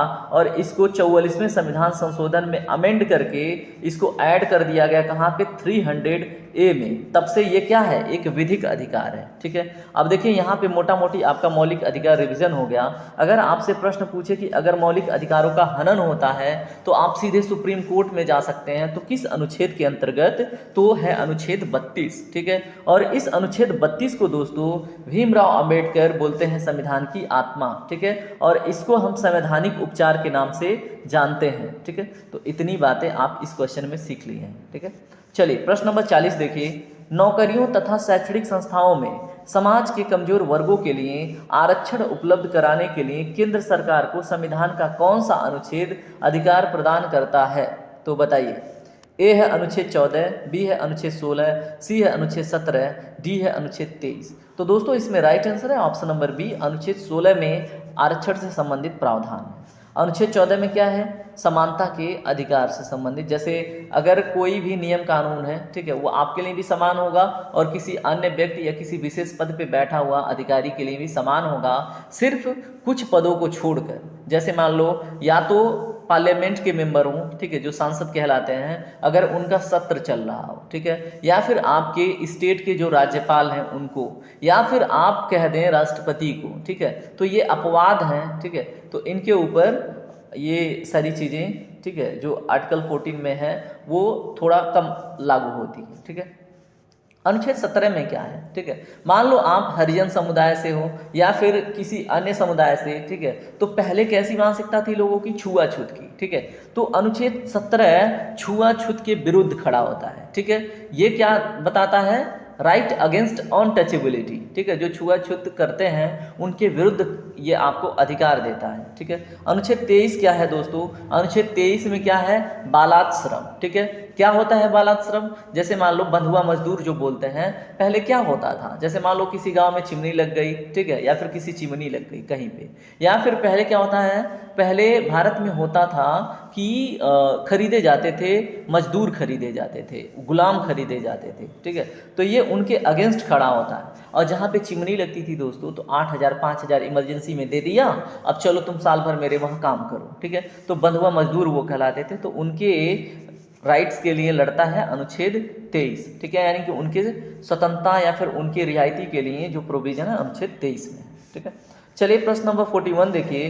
अब हम देखेंगे एंशिएंट हिस्ट्री के क्वेश्चंस, ठीक है, जो आपका प्राचीन इतिहास है उससे संबंधित प्रश्न, और हम सबसे पहले हड़प्पा से संबंधित कुछ, या फिर कह दें इंडस वैली सिविलाइजेशन से संबंधित कुछ प्रश्न देखेंगे, ठीक है। अभी कितना टाइम हुआ, अभी चलिए कोई बात नहीं, हमने काफ़ी डिटेल में डिस्कस किया है इसलिए थोड़ा समय लगता है, ठीक है। तो हड़प्पा सभ्यता का सर्वाधिक मान्यता प्राप्त काल है, तो दोस्तों इसमें जो राइट आंसर है देख के बताइएगा, ठीक है, पढ़िए ध्यान से। इसमें ऑप्शन नंबर बी करेक्ट है। 2500 ईसा पूर्व से 1750 ईसा पूर्व सबसे ज़्यादा सर्वमान्य काल है हड़प्पा सभ्यता का, ठीक है। चलिए अगला प्रश्न देखिए, प्रश्न नंबर 42। सिंधु घाटी की सभ्यता निम्नलिखित में से किस सभ्यता के समकालीन नहीं थी, ठीक है। तो दोस्तों बड़ा ही इंपॉर्टेंट क्वेश्चन है, ये पूछा हुआ प्रश्न है पीसीएस में, ठीक है। तो इसमें दोस्तों राइट आंसर है ऑप्शन नंबर डी, ग्रीक की सभ्यता जो थी उसके समकालीन नहीं थी, बाकी मिस्र की सभ्यता, मेसोपोटामिया की सभ्यता, चीन की सभ्यता के समकालीन थी, ठीक है। तो प्रश्न नंबर 43 देखिए, सिंधु घाटी की सभ्यता कहाँ तक विस्तृत थी, बड़ा ही इंपॉर्टेंट क्वेश्चन है और मैंने काफ़ी डिटेल में पढ़ा रखा है आप लोगों को, ठीक है। तो दोस्तों इसमें देखिए राइट आंसर क्या होगा, जल्दी से जवाब दीजिए सभी लोग कमेंट सेक्शन में। इसका जो राइट आंसर है ऑप्शन नंबर डी है। पंजाब में थी, राजस्थान में थी, गुजरात में थी, उत्तर प्रदेश की जो मेरठ का हमीरपुर है वहाँ पे थी, हरियाणा में थी, सिंध और बलूचिस्तान में थी, ठीक है। तो ये सभी जगहों पे फैली हुई थी सिंधु घाटी की सभ्यता, ठीक है। और इसका अगर स्ट्रक्चर पूछे दोस्तों कि सिंधु घाटी की सभ्यता किस स्ट्रक्चर में फैली थी, तो ये लगभग त्रिभुजाकार में थी, ठीक है। तो ये भी आप याद रखेंगे, ठीक है। और अगर पूछे सबसे उत्तरी जो स्थान था सिंधु घाटी सभ्यता का, उसका नाम जम्मू कश्मीर में क्या था, तो मांडा, ठीक है। क्या नाम था, मांडा। अगर सबसे पूछे जो दक्षिणी में स्थान था, तो वो दोस्तों था दैमाबाद, ठीक है। तो सबसे दक्षिणी में दैमाबाद जो प्रवरा नदी के किनारे स्थित था। अगर पूछे सबसे पश्चिमी वाला स्थान कौन सा था, तो दोस्तों वो था मेहरगढ़, ठीक है। क्या था, मेहरगढ़। उसके बाद दोस्तों अगर पूछे कि सबसे पूर्वी जो स्थली थी वो कौन थी, तो वो हमीरपुर, ठीक है, मेरठ की जो हमीरपुर है वो थी, ठीक है। तो ये आपको याद रखना है, ठीक है। चलिए प्रश्न नंबर 44 देखिए, सिंधु घाटी की सभ्यता में घोड़े का जो अवशेष मिला है वो कहाँ पे मिला है, बड़ा ही इंपॉर्टेंट क्वेश्चन है, इसको मोस्ट इंपॉर्टेंट कर लीजिए, मैक्सिमम एग्जामों में पूछा जाता है, ठीक है। तो ए है सुरकोतड़ा, बी है वड़ावली, सी है लोथल, डी है कालीबंगा। तो 44 का राइट आंसर क्या होगा दोस्तों, इसका राइट आंसर ऑप्शन नंबर ए, गुजरात के सुरकोतड़ा में मिली थी घोड़े के अवशेष, ठीक है, और उसका जबड़ा मिला हुआ था। चलिए प्रश्न नंबर 45 देखिए, सिंधु घाटी सभ्यता स्थली कालीबंगन किस प्रदेश से संबंधित है? ठीक है, तो बड़ा ही इजी क्वेश्चन हो जाता है दोस्तों, लेकिन ये इंपॉर्टेंट है। तो कालीबंगन जो है वो राजस्थान से संबंधित, सिंधु घाटी की सभ्यता से संबंधित एक स्थली है। ठीक है, और कालीबंगन का शब्द का मतलब होता है दोस्तों काले रंग की चूड़ियाँ। क्या होता है? काले रंग की चूड़ियाँ। ठीक है, और इसी कालीबंगन में जुते हुए खेत के साक्ष्य मिले हैं। क्या? जुते हुए खेत के साक्ष्य। ठीक है, चने के और सरसों के मतलब साक्ष्य मिले हैं। ठीक है, कि यहाँ पे चने सरसों बोए जाते हैं। और यहीं पे दोस्तों मिला है कि शैल्य चिकित्सा का साक्ष्य पूछे कि एक बच्चे की खोपड़ी में 6 छेद मिली थी, जिसको शैल्य चिकित्सा भी बोलते हैं। ठीक है, तो इसके भी साक्ष्य कालीबंगन में मिले हुए थे। ठीक है, बाकी अन्य चीज़ें हम सिंधु घाटी सभ्यता में डिस्कस करेंगे, अभी इतना ही। प्रश्न नंबर 46 देखिए, निम्नलिखित में से किस पदार्थ का उपयोग हड़प्पा काल की मुद्राओं के निर्माण के रूप में किया गया था? तो बताइए, इसमें ए है सेलखड़ी के को लेके, बी है कांसा को लेके, सी है तांबा को, डी है लोहा को। तो मेरे प्यारे दोस्तों, इसका right answer option number A सेलखड़ी प्रयोग करते थे। ठीक है, तो याद रखिएगा आप, उम्मीद है याद रखेंगे। चलिए प्रश्न नंबर 47 देखिए, हड़प्पा सभ्यता किस युग की थी? बताइए, हड़प्पा सभ्यता का एक अन्य नाम क्या था? ऐसे मैंने बहुत सारे नाम बता रखे हैं आप लोगों को। ठीक है, तो आप बताइए। देखिए, इसको हड़प्पा सभ्यता को सिंधु घाटी सभ्यता कहते थे, मोहनजोदड़ो की सभ्यता कहते थे। उसके बाद क्या बोलते थे? बताइए, सरस्वती सभ्यता बोलते थे। ठीक है, बहुत सारी चीज़ें हमने आप लोगों को बता रखी है। तो इसमें पूछ रहा है किस प्रकार की सभ्यता। तो ये है कांस्य युग, बी है नवपाषाण युग, सी है पुरापाषाण युग, डी है लौह युग। तो दोस्तों इसमें राइट आंसर ऑप्शन नंबर ए कांस्य युग भी इसको बोलते थे। ठीक है, लौह युग कब शुरुआत होता है दोस्तों? ये आपका स्टार्ट होता है उत्तर वैदिक काल में। ठीक है, तो ये आप याद रखिएगा। ठीक है, बाकी नवपाषाण पुरापाषाण आप लोग को डिटेल में पढ़ा रखा है। प्रश्न नंबर 48 देखिए, सिंधु घाटी सभ्यता के लोगों का मुख्य व्यवसाय क्या था? ए है व्यापार, बी है पशुपालन, सी है शिकार, डी है कृषि। ये मोस्ट इंपॉर्टेंट है। ठीक है, क्योंकि ये दिमाग को घुमाने वाला प्रश्न है। आप लोग सोचेंगे सिंधु घाटी सभ्यता बहुत प्राचीन थी, तो वहाँ पे क्या करेंगे? कृषि करेंगे, पशुपालन करेंगे। लेकिन नहीं, उस समय की जो मुख्य व्यवसाय था वो व्यापार था। क्या था? व्यापार था। तो आप इसको याद रखेंगे। ठीक है, चलिए प्रश्न नंबर 49 देखिए, हड़प्पा सभ्यता के निवासी थे किस प्रकार के? ए है ग्रामीण, बी है शहरी, सी है यायावर एवं खानाबदोश, डी है जनजातीय। तो मेरे प्यारे दोस्तों, वो शहरी थे। ठीक है, जो हड़प्पा सभ्यता वाले थे वो शहरी थे। ठीक है, वहाँ पे 10 मीटर चौड़ा एक रोड भी मिला है। सोचो, 10 मीटर चौड़ा, जिसको राजपथ बोला गया है। कहाँ पे मिला है?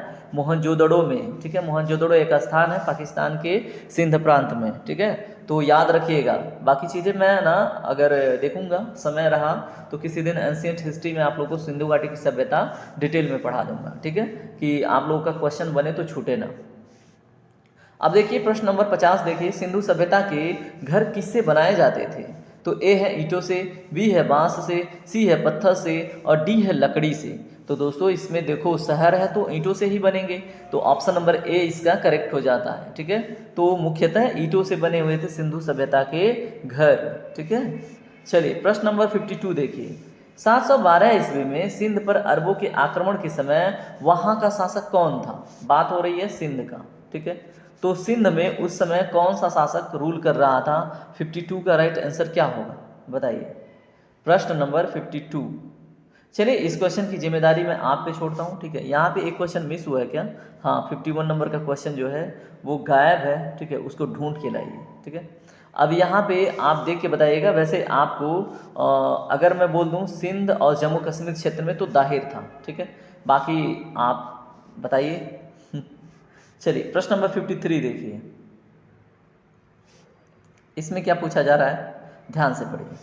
सर्वप्रथम भारत में जजिया कर लगाने का श्रेय सिंध के विजेता मोहम्मद बिन कासिम को दिया जाता है। ठीक है, कौन सा कर? जजिया कर। उसके बाद उसने किस वर्ग को इस कर से, ठीक है, कार्य लिखा हुआ है, तो ये जो टैक्स से पूर्णतः मुक्त रखा था, तो वो कौन था जिसको क्या किया था? मोहम्मद बिन कासिम ने टैक्स बिल्कुल भी नहीं लिया। ठीक है, तो ए है मुसलमानों को, बी है बौद्धों को, सी है ब्राह्मणों को, डी है निम्न जाति के लोगों को। तो दोस्तों ऑप्शन नंबर सी करेक्ट है। ऑप्शन नंबर सी है क्या है? ब्राह्मणों से कोई भी टैक्स नहीं लिया था। प्रश्न नंबर 54 देखिए, किस ग्रंथ के उल्लेख के आधार पर यह माना जाता है कि मलेच्छों के अत्याचार से त्रस्त होकर महर्षि वशिष्ठ ने अत्याचारियों के विनाश हेतु आबू पर्वत पर, ठीक है। माउंट आबू कहाँ पे है ये आप कमेंट सेक्शन में तुरंत बताइए, मैंने ज्योग्राफी में पढ़ा रखा है, ठीक है। पर एक यज्ञ किया एवं यज्ञ के अग्निकुंड से 4 राजपूत कुलों का क्या हुआ, उद्भव हुआ, और जिसका नाम था परमार, चालुक्य, सोलंकी और प्रतिहार, ठीक है। तो इन चौहानों का जन्म हुआ, परमार, चालुक्य, सोलंकी और प्रतिहार का। और इस बात की चर्चा किस किताब में मिलती है, तो बताइए। ए है मनुस्मृति, बी है रामायण, सी है पृथ्वीराज रासो और डी है राजतरंगिणी। तो दोस्तों इसमें राइट आंसर है option number C, Prithviraj Raso में ये चर्चा मिलती है, ठीक है।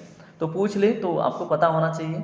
ये मोस्ट इंपॉर्टेंट क्वेश्चन कई एग्जामों में पूछा हुआ है। दिल्ली का यानी दिल्ली नगर की स्थापना किन्होंने की थी, तो ए है चौहानों ने, बी है तोमरों ने, सी है परमारों ने, डी है प्रतिहारों ने। तो दोस्तों इसमें right answer option number B, Anangpal Tomar ने सर्वप्रथम क्या किया था, दिल्ली की स्थापना करी थी। तो याद रखिएगा, ठीक है। आनंगपाल तोमर जब पूछे कि सर्वप्रथम किसने दिल्ली की स्थापना की, ठीक है दोस्तों। अगर पूछ ले दिल्ली का वास्तविक संस्थापक कौन था, तो वहाँ पे इल्तुतमिश आपको ऑप्शन में मिलेगा, तो इल्तुतमिश को आप ट्रिक कीजिएगा अगर वास्तविक संस्थापक पूछे। अगर सिर्फ संस्थापक पूछे तो आनंदपाल तोमर, ठीक है। तो इसमें right answer option number B, Tomar में, ठीक है। चलिए ऑप्शन क्वेश्चन नंबर 56 देखिए, उस शासक का क्या नाम है जिसने विजय स्तंभ का निर्माण कराया था, तो ए है राणा कुंभा, बी है राणा सांगा, सी है राणा रतन सिंह, डी है राणा हमीर। तो मेरे प्यारे दोस्तों इसका राइट आंसर है ऑप्शन नंबर ए, राणा कुंभा ने। कब किया था, तो ये भी आपको पता होना चाहिए, तो आप बताइए राणा कुंभा ने कब किया था। तो देखिए दोस्तों, जब मोहम्मद खिलजी से इसका युद्ध होता है 1440 से 48 के बीच में। कब, 1440 से 48 के बीच में किससे युद्ध लड़ता है, मोहम्मद खिलजी से, ठीक है। और उसमें मोहम्मद खिलजी अपना विजय मनाता है और जाके वो अलाही दरवाज़ा बनाता है, और राणा कुंभा क्या करते हैं, अपना एक टावर ऑफ विक्ट्री या तो विजय स्तंभ बनवाते हैं, ठीक है। अब ये बड़ा कन्फ्यूजन वाला बात है, तो याद रखिएगा किसने जीता। प्रश्न नंबर 57 देखिए, निम्नलिखित में से भारत पर पहली बार आक्रमण करने वाले कौन थे, तो ए है अफगान, बी है मंगोल, सी है अरब, डी है तुर्क। तो मेरे प्यारे दोस्तों ऑप्शन नंबर सी करेक्ट है, ठीक है। कौन थे, अरब। कब किया था, 710 में, ठीक है। 710 एडी में जम्मू कश्मीर या सिंध के क्षेत्र में पहली बार आक्रमण किया था इन लोगों ने, ठीक है। और उसमें कौन था, मोहम्मद बिन कासिम, ठीक है। कौन था, मोहम्मद बिन कासिम, ठीक है। अभी थोड़ी देर पहले हमने देखा था, तो याद रखिएगा। चलिए प्रश्न नंबर 58 देखिए, पृथ्वीराज रासो निम्नलिखित में से किसकी लेख है या फिर किसने लिखा था, तो ए है भवभूति ने, बी है जयदेव ने, सी है चंद्रबरदाई ने, डी है वाणभट्ट ने। तो दोस्तों इसका राइट आंसर है ऑप्शन नंबर बी, यानी कि जयदेव ने, ठीक है। किसने लिखा, जयदेव ने। अपने दिमाग में बैठा लीजिए, ठीक है। और ये गलत जवाब है, ठीक है। और जयदेव देखिए जो आयोग ने इसका जवाब दे रखा है आंसर सीट में, ये मुझे गलत जवाब लग रहा है, ऑप्शन नंबर सी होगा, चंद्रबरदाई, ठीक है। तो कभी कभी होता है ना कि आप अगर आंसर सीट देखें, ठीक है, तो वहाँ पे मिस्टेक रहती है, लेकिन मेरे दिमाग में है चंद्रबरदाई, ठीक है। तो आप याद रखिएगा पृथ्वीराज रासो किसकी रचना है, चंद्रबरदाई की। और जो जैसे आयोग का जो आंसर सीट है, ये क्वेश्चन पूछा हुआ है, तो उसमें जयदेव है, तो इसको काट दीजिए, ठीक है। लेकिन राइट आंसर होगा चंद्रबरदाई, ठीक है। चलिए प्रश्न नंबर 59 देखिए, पूर्व मध्यकालीन भारत के शासक राजवंशों के साथ उनकी राजधानी का मेल बैठाना है आपको, ठीक है। तो जिन्होंने पढ़ा है उनसे मेल बैठेगा। मान के चलिए ये यूपीएससी या फिर यूपी पीसीएस लेवल का क्वेश्चन है, इसको अगर डील कर पाते हैं आप, तो मान के चलिए आप उस लेवल के योग्य हैं, ठीक है। तो आप उसकी तैयारी कर सकते हैं, ठीक है, यूपी पीएससी की या यूपीएससी की। तो डील कीजिए ऐसे क्वेश्चन को। देखिए कह रहा है जो प्रतिहार थे, ठीक है, चंदेल थे, परमार थे, चालुक्य थे, ठीक है, ये इन स्थानों में किस स्थान से संबंधित थे, ठीक है। आपसे प्रश्न सिंपल सा पूछा गया है, अगर आपने पढ़ा होता तो ये क्वेश्चन आपसे बनता, अन्यथा आप मेरे जवाब का वेट करेंगे, है ना। चलिए इसमें जो राइट आंसर है ऑप्शन नंबर ए ही करेक्ट है। सब सामने सामने नहीं मिले हैं, यानी कि क्या होगा इसका बताइए, ए नहीं होगा दोस्तों, सामने सामने जो है, ठीक है, सी में दिखेगा आपको सामने सामने, ठीक है। तो ऑप्शन नंबर सी इसका करेक्ट होगा, ठीक है। ऑप्शन नंबर सी में देखिए सब सामने सामने हैं। जो प्रतिहार वंश था वो कहाँ पे था, कन्नौज में। जो चंदेल थे वो खजुराहो में थे। जो परमार या पवार थे वो धार में थे, ठीक है। और जो चालुक्य थे वो आंधीलवाड़ा में थे, ठीक है। तो याद रखिएगा और बड़ा इंटरेस्टिंग क्वेश्चन था और दिमाग में बैठा लीजिएगा। चलिए प्रश्न नंबर 60 देखिए, इसमें भी मिलाना है। अब युद्ध दिया हुआ है और कौन उस समय युद्ध कर रहा था अंग्रेजों की तरफ से, ये दिया हुआ है। ठीक है, तो प्लासी का युद्ध मैंने आप लोग को पढ़ा रखा है, 1757 ईस्वी में हुआ था और यहाँ पे पूछ रहा है मिलाने के लिए। ठीक है, तो मिला के जल्दी से आप मुझे जवाब दीजिए। तो दोस्तों इसमें भी जो भी सामने सामने है सब करेक्ट है। 1757 ईस्वी का युद्ध रॉबर्ट क्लाइव किससे लड़ रहा था? सिराजुद्दौला से। ठीक है, ये हमने आप लोगों को पढ़ा रखा है, किससे? सिराजुद्दौला से। ठीक है, उसके बाद बक्सर का युद्ध 1764 में हुआ। उस समय जो बंगाल का गवर्नर था उसका नाम था वेंसीटाट। ठीक है, क्या नाम था? वेंसीटाट। तो ये भी आप याद रखेंगे, यहाँ पे गवर्नर की बात हो रही है कि उस समय गवर्नर कौन था। ठीक है, अगर पूछ ले कि उस समय लीड कौन कर रहा था तो थॉमस मुनरो लीड कर रहा था उस युद्ध को, ये आप याद रखेंगे। ठीक है, उसके बाद पूछ ले बंगाल का युद्ध 1770 में कौन था बंगाल का गवर्नर? तो कर्टियर था। यानी कि ऑप्शन नंबर ए करेक्ट है, इसको आप याद रख लीजिएगा। ठीक है, चलिए प्रश्न नंबर 61 देखिए, बक्सर के युद्ध 1764 में अंग्रेजी सेना का नेतृत्व करने वाला कौन था? तो दोस्तों अभी बताया हमने, हेक्टर मुनरो। ठीक है, तो हेक्टर मुनरो कौन था? जो बक्सर के युद्ध में सेना का नेतृत्व कर रहा था। लेकिन उस समय जो बंगाल का गवर्नर था वो कौन था? वेंसीटाट था। ठीक है, ये आप कंफ्यूज मत होइएगा, कौन लीड कर रहा है सेना को और कौन गवर्नर है, इन दोनों में कंफ्यूजन नहीं होना चाहिए। चलिए प्रश्न नंबर 62 देखिए, बंगाल का द्वैत शासन, ठीक है, डीआरपी सिस्टम जो बंगाल में लगा था वो कब तक चला, आपसे ये पूछा जा रहा है। तो बताइए, ऑप्शन पढ़िए ध्यान से। तो दोस्तों अभी तक हमने 62 क्वेश्चन किया है, मैं तो नहीं थका हूँ बोलते बोलते। अब पता नहीं आपकी स्थिति क्या है। ठीक है, अभी 1 घंटा लगभग हो गया है और मैं अभी काफ़ी बोल सकता हूँ। अभी मुझे लग रहा है आज का सेशन ना 8:47 तो अभी हो गया, तो उम्मीदन 9:30 बजे तक आ पाएगी। ठीक है, तो आप 100 क्वेश्चन का वेट कीजिएगा 9:30 बजे तक और हम इसको एंजॉय करेंगे। ठीक है, तो इसमें बताइए राइट आंसर क्या होगा? बंगाल का द्वैत शासन कब से कब तक चला? ए है 1757 से 1767 तक, बी है 1764 से 1793 तक, सी है 1765 से 1772 तक, डी है 1760 से 1793 तक। तो दोस्तों ये हमने आप लोग को डिटेल में पढ़ा रखा है, इसमें उम्मीद है कि आप लोग जवाब देंगे। ठीक है, तो 1765 से 1772 तक द्वैत शासन चलता है। अब जब 1773 का रेगुलेटिंग एक्ट आता है तो जो बंगाल का द्वैत शासन था वो समाप्त हो जाता है और बंगाल का जो गवर्नर था वो क्या बन जाता है? Governor general of Bengal. तो यहाँ से प्रश्न आपसे बन जाता है कि प्रथम गवर्नर जनरल ऑफ बंगाल कौन था? तो दोस्तों याद कीजिए, वैरन हेस्टिंग। मैंने पढ़ा रखा है, कौन था? Warren Hastings. ठीक है, कौन था? Warren Hastings. ठीक है, तो याद रखिएगा, प्रथम गवर्नर जनरल ऑफ बंगाल।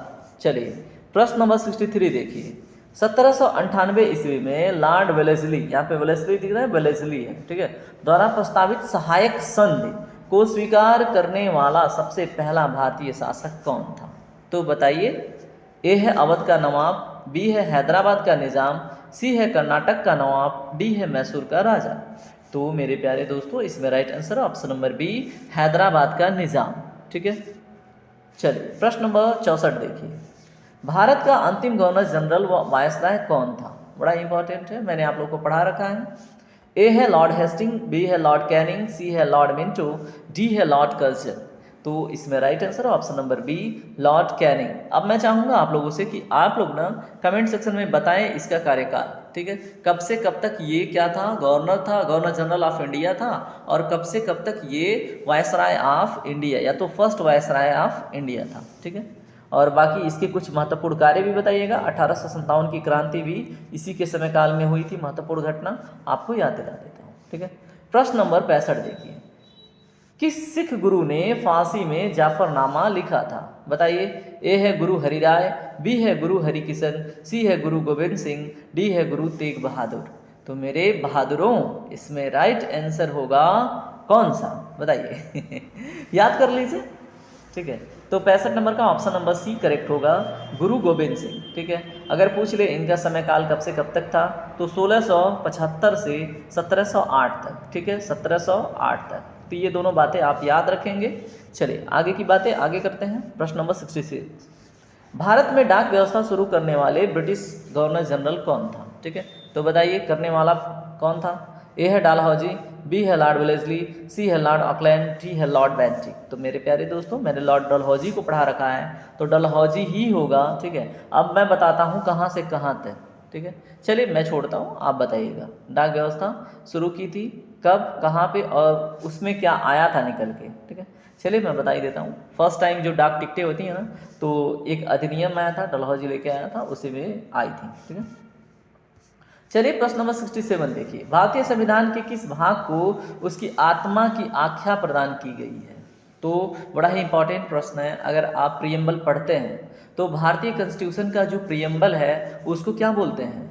संविधान या कॉन्स्टिट्यूशन का सोल, या तो फिर संविधान की आत्मा। ठीक है, तो इसमें जो राइट आंसर है ऑप्शन नंबर ए है। ठीक है, तो ये क्वेश्चन काफ़ी सिंपल था, इसलिए मैंने सोचा कि आपको पता ही होगा। ठीक है, अगर नहीं पता था तो आप क्या करेंगे, याद कर लेंगे। ठीक है, भारतीय संविधान की आत्मा पूछा जाए तो प्रस्तावना। अगर पूछे डॉक्टर भीमराव अंबेडकर ने किस अनुच्छेद या किस प्रावधान को संविधान की आत्मा कहा है, तो वो हो जाएगा अनुच्छेद 32। ठीक है, अगर प्रश्न पूछ लिया जाए कि जो प्रस्तावना है ये किस प्रस्ताव के अंतर्गत आया था, ठीक है, और ये प्रस्ताव किसने रखा था, तो जवाहरलाल नेहरू का एक विशेष प्रस्ताव था। ठीक है, तो उसी के अंतर्गत और उसी प्रस्ताव को ही अमेंड करके प्रस्तावना में कन्वर्ट किया गया था। ठीक है, अब इतना तो याद रखेंगे ना, जिसको हम क्या बोलते हैं, एक नेहरू रिजोल्यूशन के नाम से भी जानते हैं। ठीक है, और नेहरू रिजोल्यूशन कब आया था आप कमेंट सेक्शन में बताइए तुरंत। ठीक है, चलिए प्रश्न नंबर 68 देखिए। संविधान निर्माताओं ने किस पर विशेष ध्यान दिया था? तो ए है प्रस्तावना, बी है मूल कर्तव्य, सी है मौलिक अधिकार, डी है नीति निर्देशक तत्व पर। तो मेरे प्यारे भाइयों, इसका राइट आंसर होगा क्या, बताइए। प्रश्न नंबर 68 का राइट आंसर प्रस्तावना ही होगा। ठीक है, क्योंकि प्रस्तावना में वो सारा जो मुख्य बिंदु है, जो भारतीय संविधान के प्रत्येक प्रावधानों में, प्रत्येक अनुच्छेदों में, ठीक है, झलकेगा, वो किसमें है, प्रस्तावना। ठीक है, तो सबसे अधिक विशेष ध्यान प्रस्तावना पर था। प्रश्न नंबर 69 देखिए। भारत में जनप्रिय संप्रभुता, क्योंकि भारत के संविधान की प्रस्तावना शुरू होती है इन शब्दों से। ठीक है, भारत में जो संप्रभुता है वो जनप्रिय है। ठीक है, तो भारतीय संविधान या प्रस्तावना की शुरुआत किन शब्दों से होती है? जिनको प्रस्तावना याद होगा वो ये क्वेश्चन कर ले जाएंगे। ठीक है, और जिनको नहीं याद होगा वो ऐसे एग्जाम में बैठ के माछी मारेंगे। ठीक है, तो देखिए भारतीय जो संविधान है उसका जो पहला पेज पे प्रस्तावना आता है, ठीक है, तो वो उसमें पहला लाइन है, हम भारत के लोग भारत को। ठीक है, अब इसके आगे डैश डैश डैश बहुत सारी चीज़ें हैं, क्योंकि कुछ कॉन्स्टिट्यूशनल अमेंडमेंट होकर कुछ नए शब्द भी जुड़े थे। ठीक है, उन्हें भी देखेंगे। तो हम भारत के लोग, ये प्रस्तावना की पहली लाइन है और यहीं से शुरुआत होती है भारत की संविधान की प्रस्तावना। ठीक है, तो प्रश्न नंबर 70 देखिए। भारत को गणतंत्र क्यों कहा जाता है? बड़ा ही इंपॉर्टेंट क्वेश्चन है। कोई पूछ ले कि अभी आपने गणतंत्रता दिवस 26 जनवरी को मनाई, लेकिन भारत को गणतंत्र क्यों कहते हैं? ठीक है, तो सारे ऑप्शन ध्यान से पढ़िए, उसके बाद जवाब देने की कोशिश कीजिए। तो दोस्तों उम्मीद है कि आपने ऑप्शन पढ़ लिए होंगे। अगर नहीं पढ़ा तो वीडियो रोक के ध्यान से पढ़िए, क्योंकि बार बार बोलने से ना थोड़ा सा ऐसा भी हो सकता है कि मेरी वॉइस इरिटेटिंग लगे। ऐसा होता है क्या? कमेंट सेक्शन में बताइए, क्या मेरी वॉइस इरिटेटिंग लगती है? तो दोस्तों इसमें right answer option number D. यहाँ राज्य का जो प्रमुख है वो निर्धारित अवधि के लिए ही निर्वाचित होता है। ठीक है, जो हेड ऑफ स्टेट है वो परमानेंट नहीं है, वो जनता क्या करती है, समय समय पे बदलती रहती है। ठीक है, और हेड ऑफ स्टेट कौन होता है आप कमेंट सेक्शन में बताइए। Head of council, head of state, दोनों बताएंगे आप। ठीक है, और उम्मीद है कि अगर आपने पॉलिटी अच्छे से पढ़ी है तो इसका जवाब देंगे। मैं चाहता हूं कि आप कोऑपरेट करें। ठीक है, चलिए प्रश्न नंबर 71 देखिए। धर्मनिरपेक्षता का क्या अर्थ है? ए है राज्य सरकार सभी धर्मों के खिलाफ रहेगी, बी है राज्य सरकार द्वारा क्या होगा, धर्म को स्वीकार किया जाएगा, सी है राज्य सरकार द्वारा किसी धर्म को स्वीकार नहीं करना, डी है इनमें से कोई नहीं। तो 71 नंबर का जो प्रश्न है दोस्तों, ऑप्शन नंबर सी है। राज्य सरकार किसी धर्म को स्वीकार नहीं करती है, सभी धर्मों को बराबर सम्मान देती है। ठीक है, तो right answer option number C. प्रश्न नंबर 72 देखिए। निम्नलिखित में से वे दो शब्द कौन से हैं जिनका समावेशन 42वें संविधान संशोधन 1976 में हुआ? ठीक है, किसमें? उद्देशिका में। अभी हमने थोड़ी देर पहले बात करी थी ना कि उद्देशिका में कुछ शब्द ऐड किए गए थे। ठीक है, तो वो कौन कौन से शब्द थे वो आप याद कर लीजिए। अगर आपको याद नहीं है, जिनको पता है वो कमेंट सेक्शन में जवाब दें। उम्मीद करता हूँ सभी को पता होगा। ठीक है, तो इसमें दोस्तों ऑप्शन नंबर सी करेक्ट है, समाजवादी, धर्मनिरपेक्ष, और एक शब्द और जोड़ा गया था अखंडता। ठीक है, सोशलिस्ट, उसके बाद क्या है सेकुलर, उसके बाद क्या है इंटीग्रिटी। यानी कि समाजवादी, धर्मनिरपेक्ष और एक शब्द था अखंडता। ठीक है, ये तीनों शब्द जोड़े गए थे। ठीक है, तो याद रखेंगे आप। ठीक है, और एक शब्द और भी है, जैसे मान लीजिए और लिखते हैं ना, तो उसको कुछ लोग काउंट करके 4 शब्द बताते हैं, वैसे आप 3 ही याद रखिएगा। चलिए प्रश्न नंबर 73 देखिए, भारत में भारतीय संविधान में कुल कितनी अनुसूचियां हैं। ठीक है, यहाँ भारत नहीं वर्तमान है, मैंने बोल दिया भारत में। ठीक है, तो वर्तमान में भारतीय संविधान में कुल कितने शेड्यूल हैं ये पूछा जा रहा है। ए है 8, बी है 10, सी है 12, डी है 14। तो जाहिर सी बात है दोस्तों, ऑप्शन नंबर सी करेक्ट है। 12 अनुसूचियां हैं वर्तमान में, और जब संविधान बन के तैयार हुआ था तो उस समय 8 थी। ठीक है, तो ये भी आपको पता होना चाहिए। चलिए प्रश्न नंबर 74 देखिए, किस संविधान संशोधन अधिनियम द्वारा भारतीय संविधान में 9वीं अनुसूची जोड़ी गई। तो बड़ा ही इंपॉर्टेंट प्रश्न है दोस्तों, 9वीं अनुसूची। ठीक है, तो ए है पहला, बी है दूसरा, सी है 7वां, डी है 9वां। तो इसका जो राइट आंसर है वो है आपका ऑप्शन नंबर ए। जब पहला संविधान संशोधन हुआ तो उसी में जोड़ दिया गया। ठीक है, और कब हुआ था पहला संविधान संशोधन? 1951 में। ठीक है, तो ये भी आप याद रखेंगे। चलिए प्रश्न नंबर 75 देखिए, 52वें संविधान संशोधन अधिनियम 1985 ईस्वी में कौन सी अनुसूची को भारतीय संविधान में शामिल किया गया? बड़ा ही इम्पोर्टेंट है। ठीक है, 52nd कॉन्स्टिट्यूशनल अमेंडमेंट है। ठीक है, तो बताइएगा। अरे मैं क्या ही लिख रहा हूँ दोस्तों 52nd कॉन्स्टिट्यूशनल अमेंडमेंट। ठीक है, और कब हुआ था? 1985 में। किसका शासनकाल था बताइए? उस समय राजीव गांधी का शासनकाल था। ठीक है, तो इसमें एक बढ़िया सा अनुसूची जोड़ा गया था जिसका नाम है ऑप्शन नंबर बी, यानी कि 10वीं अनुसूची। और इसमें क्या था दोस्तों? आयाराम और गयाराम के कॉन्सेप्ट के अगेंस्ट था 10वीं अनुसूची में। ठीक है, यानी कि जैसे मान लो आपने बीजेपी के सीट पे आप खड़ा हो। ठीक है, आप इलेक्शन जीत गए, अगर आप चाहते हैं कि अब आप समर्थन करना चाहते हैं किसी अन्य पार्टी को, तो आपका जो पोस्ट है, ठीक है, जैसे मान लो आप संसद के पोस्ट पे जीते हो तो वो पोस्ट रद्द हो जाती है। वो प्रावधान कब आया? 1985 में, और इसके पहले यही होता था। ठीक है, और इसलिए उस कॉन्सेप्ट को बोलते थे आयाराम गयाराम के कॉन्सेप्ट को तोड़ना। ठीक है, जैसे मान लो मैं स्वतंत्र रूप से जीता किसी क्षेत्र में, अब जीतने के बाद मैं जाके किसी अन्य पार्टी को ज्वाइन कर लेता हूँ। ठीक है, तो मेरा जो पदवी है वो समाप्त हो जाती है। ठीक है, तो इसके और भी अन्य कंडीशन हैं, लेकिन अभी आप इतना ही याद रखेंगे इसमें कौन सा विषय वस्तु है 52वें संविधान संशोधन में 1985 ईस्वी में। ठीक है, चलिए अब बढ़ते हैं आगे। प्रश्न नंबर 76 देखते हैं, समुद्र तल से सर्वाधिक नीची झील कौन सी? अब हम भूगोल के कुछ प्रश्न देखेंगे जो मैंने आप लोगों को कराए भी है। ठीक है, तो बताइए समुद्र तल से सर्वाधिक नीचे झील कौन सी है? ए है अरल सागर, बी है कैस्पियन सागर, सी है बैकाल, डी है मृत सागर। तो दोस्तों ऑप्शन नंबर डी करेक्ट है, मृत सागर। ठीक है, तो अब इन तीनों की विशेषता भी जान लीजिए। ठीक है, मृत सागर की भी, मृत सागर पूछे कहाँ पे है दोस्तों? तो जार्डन नामक देश में। ठीक है, जार्डन और इजराइल के सीमा पे है, और इजराइल न्यूज में था तो इसलिए मृत सागर इंपॉर्टेंट हो जाता है। ठीक है, अगर पूछे दुनिया की दूसरी सबसे बड़ी नमकीन झील कौन है, यानी लवणीय झील कौन है, तो मृत सागर है। ठीक है, पहले पे कौन है? वॉन। ठीक है, कहाँ पे है? तुर्की में। ठीक है, ये याद रखिएगा। अरल सागर की विशेषता क्या है दोस्तों? मैंने बताया था इसका 90% पानी सूख चुका है, और ये बस 2 देशों के बीच में सैंडविच की तरह है। ठीक है, एक है उज्बेकिस्तान, दूसरा है कजाकिस्तान। ठीक है, तो अरल सागर के बारे में इतना। कैस्पियन सागर अगर बात करें तो विश्व की सबसे बड़ी झील है। ठीक है, तो कैस्पियन सागर विश्व की सबसे बड़ी झील है आयतन और क्षेत्रफल की दृष्टिकोण से। ठीक है, बैकाल झील विश्व की सबसे गहरी झील है जो रसिया में है। ठीक है, और याद रखेंगे आप। चलिए प्रश्न नंबर 77 देखिए, अब हिंदी के कुछ प्रश्न देखिए आप। अमृत का पर्यायवाची शब्द आपको बताना है। ए है विष, बी है सुधा, सी है मधु, डी है आम्र। तो मेरे प्यारे दोस्तों इसका राइट आंसर क्या होगा? ऑप्शन नंबर बी, यानी कि सुधा। ठीक है, चलिए प्रश्न नंबर 78 देखें, पृथ्वी का पर्यायवाची शब्द है क्या है? ए है रत्नगर्भा, बी है हिरण्यगर्भा, सी है वसुमती, डी है स्वर्णमयी। तो मेरे प्यारे दोस्तों इसका राइट आंसर क्या होगा? ऑप्शन नंबर ए, रत्नगर्भा। ठीक है, तो याद रखेंगे आप। चलिए प्रश्न नंबर 79 देखिए, शत्रु का पर्यायवाची शब्द क्या होता है?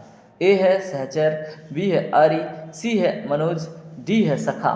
तो सखा इसका राइट आंसर क्या होगा? आरी। देखिए भोजपुरी में एक शब्द है, दुश्मनों को कहते हैं आरी से काटा। ठीक है तो दुश्मन मतलब शत्रु, आरी मतलब एक हथियार। ठीक है, तो आरी याद रखेंगे आप इससे। चलिए प्रश्न नंबर 80 देखिए, अरविंद का पर्यायवाची शब्द क्या है? ए है अरच निवासी, बी है अरबी, सी है कमल, डी है भ्रमर। तो उम्मीद है कि आपको इसका जवाब पता होगा। कमल होता है इसका राइट आंसर। अगर कमल के अन्य पर्यायवाची शब्द पूछे तो पंकज, जलद, जलधि, और उसके बाद क्या होता है आप कमेंट सेक्शन में बताइए। चलिए प्रसून का पर्यायवाची शब्द क्या होगा? जल्दी से बताइए कमेंट सेक्शन में। ए है वृक्ष, बी है पुष्प, सी है चंद्रमा, डी है अग्नि। तो मेरे प्यारे दोस्तों इसका राइट आंसर है ऑप्शन नंबर बी। तो प्रसून जोशी याद रखिएगा, वो पुष्प जोशी भी उनको आप बोल सकते हो। ठीक है, वो फिल्मों की दुनिया वाले प्रसून जोशी की बात कर रहा हूँ। तो ऑप्शन नंबर बी इसमें करेक्ट होता है। चलिए प्रश्न नंबर 82 देखिए, शेर का पर्यायवाची शब्द क्या है? बड़ा ही इंपॉर्टेंट है। ठीक है, आजकल आपने गाना बहुत सुना होगा ना, जो है केसरी के लाल ठीक है, तो ऑप्शन नंबर इसमें जो बी है वो करेक्ट हो जाता है। शेर का पर्यायवाची है केसरी। ठीक है, और शावक क्या होता है? शेर के बच्चे को शावक बोलते हैं। ठीक है, और नृसिंह क्या होता है? जो मनुष्य भी हो और सिंह अवतार में भी हो। ठीक है, तो नृसिंह आप बताइएगा। वैसे नरसिम्हा मुझे याद आ रहा था। प्रश्न नंबर 83 देखिए, ईश्वर तुम्हें सफलता दें। अब इसमें आपको बताना है ये वाक्य किस प्रकार का है। तो ये हिंदी के प्रश्न में है। ठीक है, तो बताइए। ए है प्रश्नवाचक वाक्य, बी है विस्मयवाचक वाक्य, सी है निषेधवाचक वाक्य, डी है इच्छावाचक वाक्य। तो दोस्तों ये इसमें स्टेटमेंट में इच्छा है। ठीक है, ईश्वर तुम्हें सफलता दे ऐसी मेरी इच्छा है, तो ये इच्छावाचक वाक्य है। याद रखेंगे आप। चलिए प्रश्न नंबर 84 देखिए, ये है मुहावरे एवं लोकोक्तियाँ। ठीक है, तो चमड़ी जाए पर दमड़ी न जाए का अर्थ क्या होता है? बताइए। ए है पैसा ही माप बाप दोनों। ठीक है, बी है अत्यधिक कंजूस होना, सी है मक्खी चूस होना, डी है जान चली जाए पर पैसा न जाए चलिए 84 का जो राइट आंसर है, बिल्कुल करेक्ट आंसर है, वो है ऑप्शन नंबर बी, अत्यधिक कंजूस होना। ठीक है, चमड़ी जाए पर दमड़ी ना जाए का अर्थ। चलिए प्रश्न नंबर 85 देखिए, छछुंदर केसर में चमेली का तेल। ये बड़ा फ्रिक्वेंटली हमारे क्लास में कुछ बच्चे यूज़ करते हैं। ठीक है, तो बेवकूफ़ू बताओ इसका जवाब क्या होगा? ए है दान के लिए सुपात्र न होना, बी है गंजे व्यक्ति के सर पर सुगंधित तेल लगाना, सी है बिल्कुल अनपढ़ व्यक्ति को धन मिलना, डी है अयोग्य व्यक्ति को अच्छा पद मिलना। तो दोस्तों इसका जो राइट आंसर है 85 नंबर का, वो है ऑप्शन नंबर डी, यानी कि अयोग्य व्यक्ति को अच्छा पद जब मिल जाता है तो क्या बोलते हैं? छछुंदर के सर में चमेली का तेल। चलिए प्रश्न नंबर 86 देखिए, तरनी तनुजा तट तमाल तरुवर को बहुछाए में कौन सा अलंकार है? बताइए कौन सा अलंकार है? तो सिंपल सा क्वेश्चन है, उम्मीद है इसका डिफिनीशन भी आपको याद होगा। ठीक है, तो ए है अनुप्रास, बी है यमक, सी है उत्प्रेक्षा, डी है उपमा। तो क्वेश्चन नंबर 86 का राइट आंसर है ऑप्शन नंबर सी, उत्प्रेक्षा अलंकार। ठीक है, तो आपको क्या लगा कुछ और है चलिए क्वेश्चन नंबर 87 देखिए, ये बड़ा इंपॉर्टेंट है और ये आपके PCS मेंस में पूछा हुआ क्वेश्चन है। ठीक है, तो बताइए। बड़े न हुजे गुणन बिनु विरद बड़ाई पाए, कह धतुरो सो कनक गहनो घटो न जाए। तो प्रस्तुत पंक्तियों में कौन सा अलंकार है? ठीक है, बड़े न हुजे गुणन बिनु विरद बड़ाई पाए, कह धतुरो सो कनक गहनो गढ़ो न जाए कितना बढ़िया लगता है हिंदी ना। ए है अतिशयोक्ति, बी है प्रतिवस्तुपमा, सी है अर्थांतरन्यास और डी है विरोधाभास। तो दोस्तों ऑप्शन नंबर सी करेक्ट है, अर्थांतरन्यास। ठीक है, तो आप इसको याद रखेंगे। ठीक है, बाकी चीज़ें आप आगे अगर मैं हिंदी की क्लास लेता हूँ डिटेल में समझा दूंगा, अभी तो टेस्ट है। चरण कमल बंदव हरिराई में कौन सा अलंकार है? ये तो अगर आपने नहीं बताया तो बहुत मार खाओगे। ठीक है, बहुत सिंपल सा है और ये बड़ा पूछता है फ्रिक्वेंटली। तो ए है श्लेष, बी है उपमा, सी है रूपक और डी है अतिशयोक्ति। तो मेरे प्यारे दोस्तों इसमें जाहिर सी बात है चरण कमल बंदव हरिराई, यानी कि जो ईश्वर हरि नारायण जी हैं उनके चरण को कमल से तुलना किया जा रहा है, तो इसमें उपमा ही होगा ना 88 में। बताइए, ऑप्शन नंबर बी करेक्ट होगा। चलिए प्रश्न नंबर 89 देखिए, हिंदी साहित्य के आरंभिक काल को आचार्य रामचंद्र शुक्ल ने क्या कहा? बताइए, उन्होंने कह दिया, अब आपको याद करना पड़ेगा। ठीक है, तो ए है आदिकाल, बी है चारण काल, सी है वीरगाथा काल, डी है सिंध सामंत काल। तो दोस्तों उन्होंने वीरगाथा काल कहा था। ठीक है, कि इन्होंने रामचंद्र शुक्ल ने हिंदी का जो साहित्य आया उसके आरंभिक काल को। ठीक है, कितना समय हुआ? 1:19। उम्मीद है कि आप 22-25 तक आपका सेशन कंप्लीट हो जाएगा। ठीक है, चलिए प्रश्न नंबर 20 देखिए, वीरगाथा काल के सर्वश्रेष्ठ कवि माने जाते हैं तो कौन? ए है चंद्रबरदाई, बी है जगनिक, सी है दलपति विजय, डी है विद्यापति। तो मेरे प्यारे दोस्तों, मेरे प्यारे भाइयों, इसका राइट आंसर है ऑप्शन नंबर ए चंद्रबरदाई। ठीक है, तो वीरगाथा काल के सर्वश्रेष्ठ कवि माने जाते हैं चंद्रबरदाई, और इनकी रचना क्या थी? पृथ्वीराज रासो। और पृथ्वीराज रासो में हमने क्या देखा था? जो 4 चौहान उत्पन्न हुए थे और गुरु वशिष्ठ ने तपस्या करके उनको उत्पन्न किया था।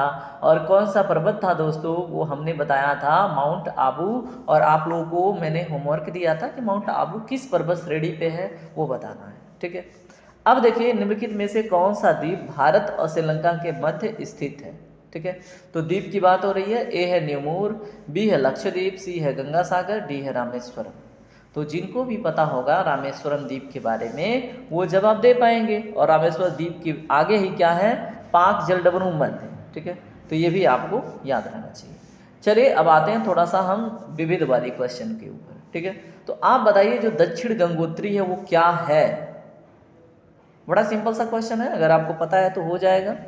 ए है प्रायद्वीपीय भारत की एक नदी है, बी है भारतीय नौसेना का एक युद्धक जलपोत है, सी है उत्तरी ध्रुव में स्थापित भारतीय वैज्ञानिक अनुसंधान केंद्र है, और डी है अंटार्कटिका में स्थापित भारतीय वैज्ञानिक अनुसंधान केंद्र।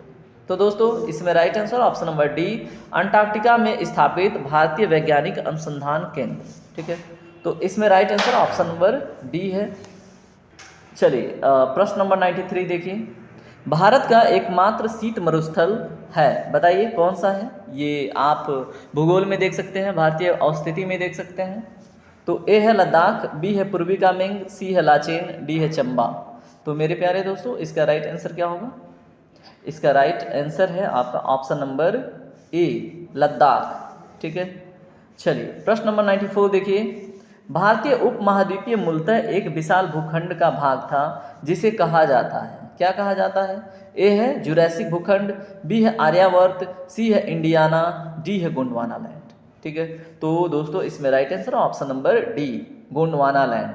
जो भारतीय उपमहाद्वीपीय मूलतः एक विशाल भूखंड है वो किसका भाग था? गोंडवाना लैंड का। ठीक है, और जो एशिया वाला पार्ट है, जो रसिया वाला पार्ट है, वो अंगारा लैंड का पार्ट था मुख्यतः। ठीक है, बाद में ये गोंडवाना लैंड का पार्ट बह के गया और टेथी सागर भटती गई और हिमालय बनता गया। ये मैंने क्लास में समझाया है, बाकी जिनको नहीं समझ में है वो मुझसे पूछेंगे, क्लास में समझा दूंगा। ठीक है, प्रश्न नंबर 95 देखिए, निम्न नगरों में से कौन सा भारतीय राज्य कर्क रेखा के उत्तर में स्थित है? ए है मणिपुर, बी है मिजोरम, सी है झारखंड, डी है त्रिपुरा। तो मेरे प्यारे दोस्तों इसका राइट आंसर क्या होगा? जल्दी से बताइए। ऑप्शन नंबर ए करेक्ट है। मैंने आप लोग को पढ़ाया है, कर्क रेखा पे सबसे पहले आपका आता है गुजरात। ठीक है, कर्क रेखा यानी 23.5 डिग्री। ठीक है, 23.5 डिग्री तो याद ही होगा। ठीक है, उत्तरी अक्षांश। तो इसमें पहले कौन आता है? गुजरात। ठीक है, भारत में अगर देखें तो पहले आता है गुजरात, फिर आता है राजस्थान, फिर आता है मध्य प्रदेश, फिर आता है छत्तीसगढ़, फिर आता है झारखंड, उसके बाद आता है वेस्ट बंगाल, और उसके बाद आता है त्रिपुरा, और उसके बाद आता है आपका मिजोरम। ठीक, और मिजोरम के जस्ट ऊपर क्या है? मणिपुर। ठीक है, तो मणिपुर ऊपर यानी कि उत्तर में हो गया, तो याद रखेंगे। चलिए प्रश्न नंबर 96 देखिए, निम्नलिखित में से कौन सा युग्म सही सुमेलित नहीं है? मैंने बांध पढ़ा रखा है इसलिए क्वेश्चन है। ए है सरदार सरोवर बांध नर्मदा नदी पे, बिल्कुल करेक्ट। तिलैया बांध कोड़ाम नदी पे, कैंसिल कर दीजिए, आंसर मिल गया आपका। गांधी सागर बांध चंबल नदी पे पढ़ा रखा है। नागार्जुन बांध कृष्णा नदी पे पढ़ाया है। तो तिलैया बांध दोस्तों कहाँ पे है? तिलैया बांध, उसके बाद बराकर बांध, सॉरी बराकर नहीं, मैथान बांध। ठीक है, किस नदी पे था? बराकर। ठीक है, और बराकर नदी कहाँ पे थी? झारखंड में, ठीक है, याद आ रहा है? झारखंड में, ठीक है, झारखंड में बराकर नदी। और झारखंड में कौन सा बांध है? तिलैया बांध, मैथान बांध। और जो बराकर नदी है किसकी सहायक नदी है? दामोदर की, ठीक है, सारी बातें पढ़ा रखी है मैंने। क्वेश्चन नंबर 97 देखिए, वस्तु को गर्म करने पर उसके अणुओं के मध्य क्या होता है? तो ए है कि चाल बढ़ जाएगी, बी है कि ऊर्जा कम हो जाएगी, सी है का भार बढ़ जाएगा, डी है का भार घट जाएगा। तो दोस्तों किसी भी वस्तु को अगर आप गर्म करते हैं तो उसको ऊर्जा मिलती है ना, तो क्या होगा? उसकी चाल बढ़ जाती है, ठीक है। तो सिंपल सा क्वेश्चन है ना। अभी गैस को गर्म करो, पानी को गर्म करो तो क्या होता है? उसके अणु ऊर्जावान हो जाते हैं और इधर उधर भागने लगते हैं, ठीक है। प्रश्न नंबर 98 देखिए, ध्यान से पढ़िएगा, लंबा सा क्वेश्चन है, ठीक है। और क्वेश्चन क्या है? जब कभी कार्य उष्मा में बदलता है, ठीक है, या उष्मा कार्य में बदलती है, तो किए गए कार्य व उत्पन्न उष्मा का जो अनुपात है वो एक स्थिरांक जनरेट करता है, ठीक है, और जिसे उष्मा का यांत्रिक तुल्यांक या है इसका माना जाता है, ठीक है, ठीक है। तो यांत्रिकी तुल्यांक मानिएगा अभी तक, तो उसको किसमें हम देखते हैं, उसका जो कैलकुलेशन डाटा है वो क्या है? तो ए है 4186 जूल प्रति कैलोरी, और बी है 4.186 जूल प्रति कैलोरी, और उसके बाद सी है 4.186 × 10⁻7। यहाँ पे कुछ है डाटा, मैंने जानबूझ के मिस किया है कि आप ये बताएं ये है क्या। और डी है ऑल ऑफ द एबव, ठीक है। तो दोस्तों इसमें तो राइट आंसर है ऑल ऑफ द एबव, लेकिन आप ये बताएंगे 4.186 × 10⁻7 क्या है, ठीक है, और इसका जो यूनिट है, डायमेंशन है, वो क्या है। बाकी ये 4186 जूल प्रति किलो कैलोरी सही है, और उसी में जब किलो वाला हिस्सा हटाते हैं, यानी कि 1000 से भाग देते हैं, तो 3 अंक के बाद दशमलव लग जाता है, तो 4.186 जूल प्रति कैलोरी हो जाता है, ठीक है। बाकी ये वाला डाटा आप बताएंगे ये किस यूनिट में है, ठीक है। और इसमें सभी के सभी सही जवाब हैं। यांत्रिकी तुल्यांक की वैल्यू ये तीनों हैं, ठीक है। तो साइंस में अगर डेप्थ में क्वेश्चन पूछता है तो दोस्तों ऐसे ही पूछेगा। अब प्रश्न नंबर 99 देखिए, प्रकाश के विद्युत चुंबकीय जो स्वरूप है इसकी खोज किसने करी, ठीक है। तो बताइए, ए है स्नेल ने, बी है न्यूटन ने, सी है मैक्सवेल ने, डी है यंग ने। तो प्रकाश का जो विद्युतीय चुंबकीय जो स्वरूप है इसकी खोज मैक्सवेल ने की थी, और ये मैंने आप लोगों को पढ़ाया है, ठीक है, तो आपको याद होगा। अब अंतिम प्रश्न देखिए आज के सेशन का, और मुझे पूरा उम्मीद है कि आपने पूरे 100 क्वेश्चन ईमानदारी से अटेंड किए हैं और काफ़ी कुछ सीखा है ना। तो यदि माइटोकॉन्ड्रिया काम करना बंद कर दे, ठीक है, डे नहीं है वो दे है, ठीक है, तो कोशिका में कौन सा कार्य नहीं हो पाएगा? तो माइटोकॉन्ड्रिया क्या है? पावर हाउस है। अब पावर हाउस क्या करता है कोशिका में, बताइए। तो ए है भोजन का ऑक्सीकरण, बी है भोजन का क्या है, ये है भोजन का अवकरण, बी है भोजन का ऑक्सीकरण, सी है भोजन का पाचन, डी है भोजन का अवशोषण। तो मेरे प्यारे दोस्तों इसका राइट आंसर है ऑप्शन नंबर बी, भोजन का ऑक्सीकरण नहीं हो पाएगा, ठीक है। और इस तरह से हमने पूरी ईमानदारी से 100 क्वेश्चन अटेंड किए हैं। अब आप बताइए कमेंट सेक्शन में कितने क्वेश्चन आपके करेक्ट हुए हैं, और आपको मेरा एक्सप्लेन करने का तरीका कैसा लगा है, और कितना कुछ आपने सीखा है। बाकी यहीं पे सेशन समाप्त होता है। अब मैं आपसे रिक्वेस्ट करूंगा, अगर सेशन आपको पसंद आया है, थोड़ा बहुत भी आया, तो लाइक कीजिए, अपने दोस्तों को भी जोड़ने की कोशिश कीजिए, और खुद इस चैनल से जुड़िए। धन्यवाद, आपका दिन शुभ हो, ख्याल रखिए अपना, खूब पढ़िए।